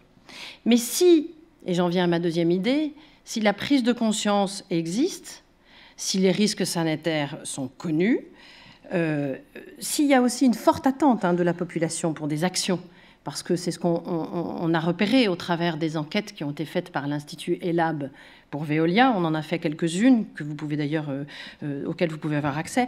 Elles sont très intéressantes parce qu'il y a une forte attente en matière de solutions, en matière d'information. Et l'attente, j'allais dire, se tourne pour tout le monde. Tout le monde doit agir.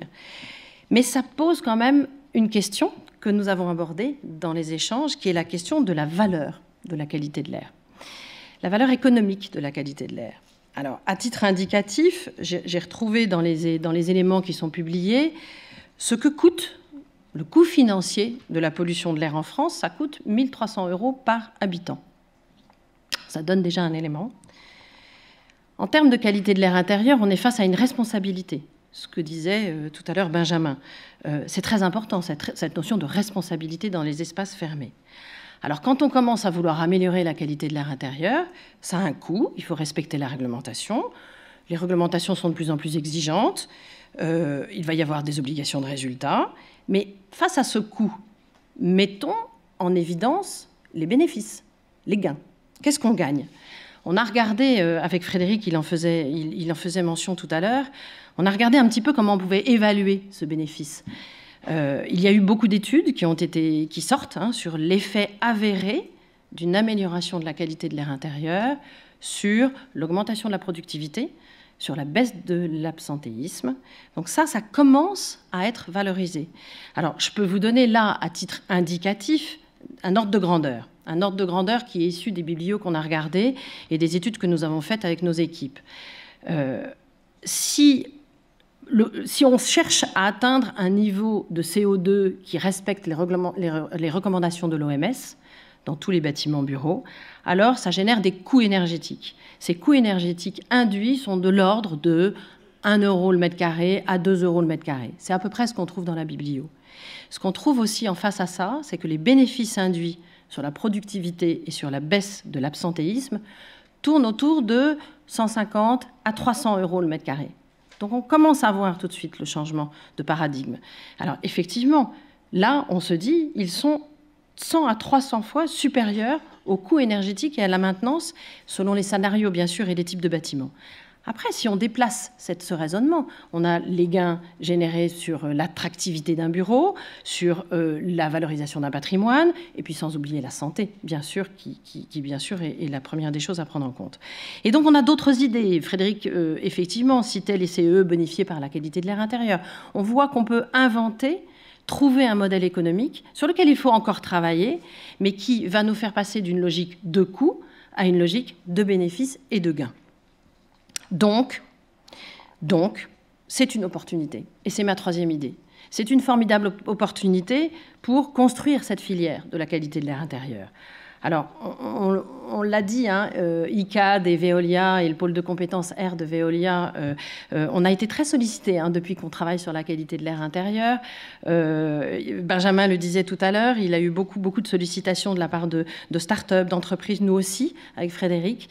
On en rencontre beaucoup, on continuera d'en rencontrer, c'est extrêmement important parce que, comme vous l'avez compris, il faut agir ensemble. Donc ça veut dire que les fournisseurs d'équipements, de solutions, de capteurs, tout cet écosystème d'acteurs qui est en train d'émerger et qui est en plein développement, c'est avec eux que nous allons pouvoir construire et développer une vraie filière de compétences dédiée à la qualité de l'air intérieur dans un contexte d'énergie sobre. Parce que, bien sûr, et on le rappelait tout à l'heure, vous le disiez, Corinne, je pense qu'il faut toujours qu'on ait en tête cette idée que les équipements, les solutions doivent être performants au plan énergétique, au plan aussi de leur fiabilité, parce que c'est aussi un élément que disait Benjamin, et je trouve qu'il est très, très important. Dans tout ce qui a été dit, il y a beaucoup de choses très importantes, c'est la confiance. Et effectivement, il faut installer cette confiance au travers d'équipements et de solutions qui soient performantes et fiables. C'est donc tout cet écosystème d'expertise, de qualification de données, d'analyse des données, parce qu'on a de plus en plus d'informations qui nous reviennent, de formation à un métier, d'action de sensibilisation au public, qu'il va falloir mettre en musique. C'est un challenge formidable, donc Veolia s'y emploie, vous l'avez vu aujourd'hui, puisque c'est un sujet qui est un axe prioritaire d'action pour Veolia. Nous commençons à développer et à déployer partout dans le monde, dans les entités de Veolia qui sont avec nous, nous déployons cette offre dans un rôle d'ensemblier. Et donc, je pense que si on est capable de construire cette filière en France et de créer des emplois aussi, ce qui est très important, alors il faut s'employer à exporter ce savoir-faire français sur la qualité de l'air intérieur. Voilà, je vous remercie. Je voudrais remercier quand même à tout le monde d'être venu aujourd'hui nombreux. Cédric a déjà remercié les intervenants, mais en mon nom, je vous remercie aussi pour avoir participé à cette table ronde. Merci à Cédric et les équipes de Nomadéis, parce que la revue Fax est vraiment importante. Et merci à Daina et Nicolas qui nous ont donné l'opportunité de pouvoir exprimer la qualité de l'air intérieur dans cette revue Fax. Voilà, je vous remercie.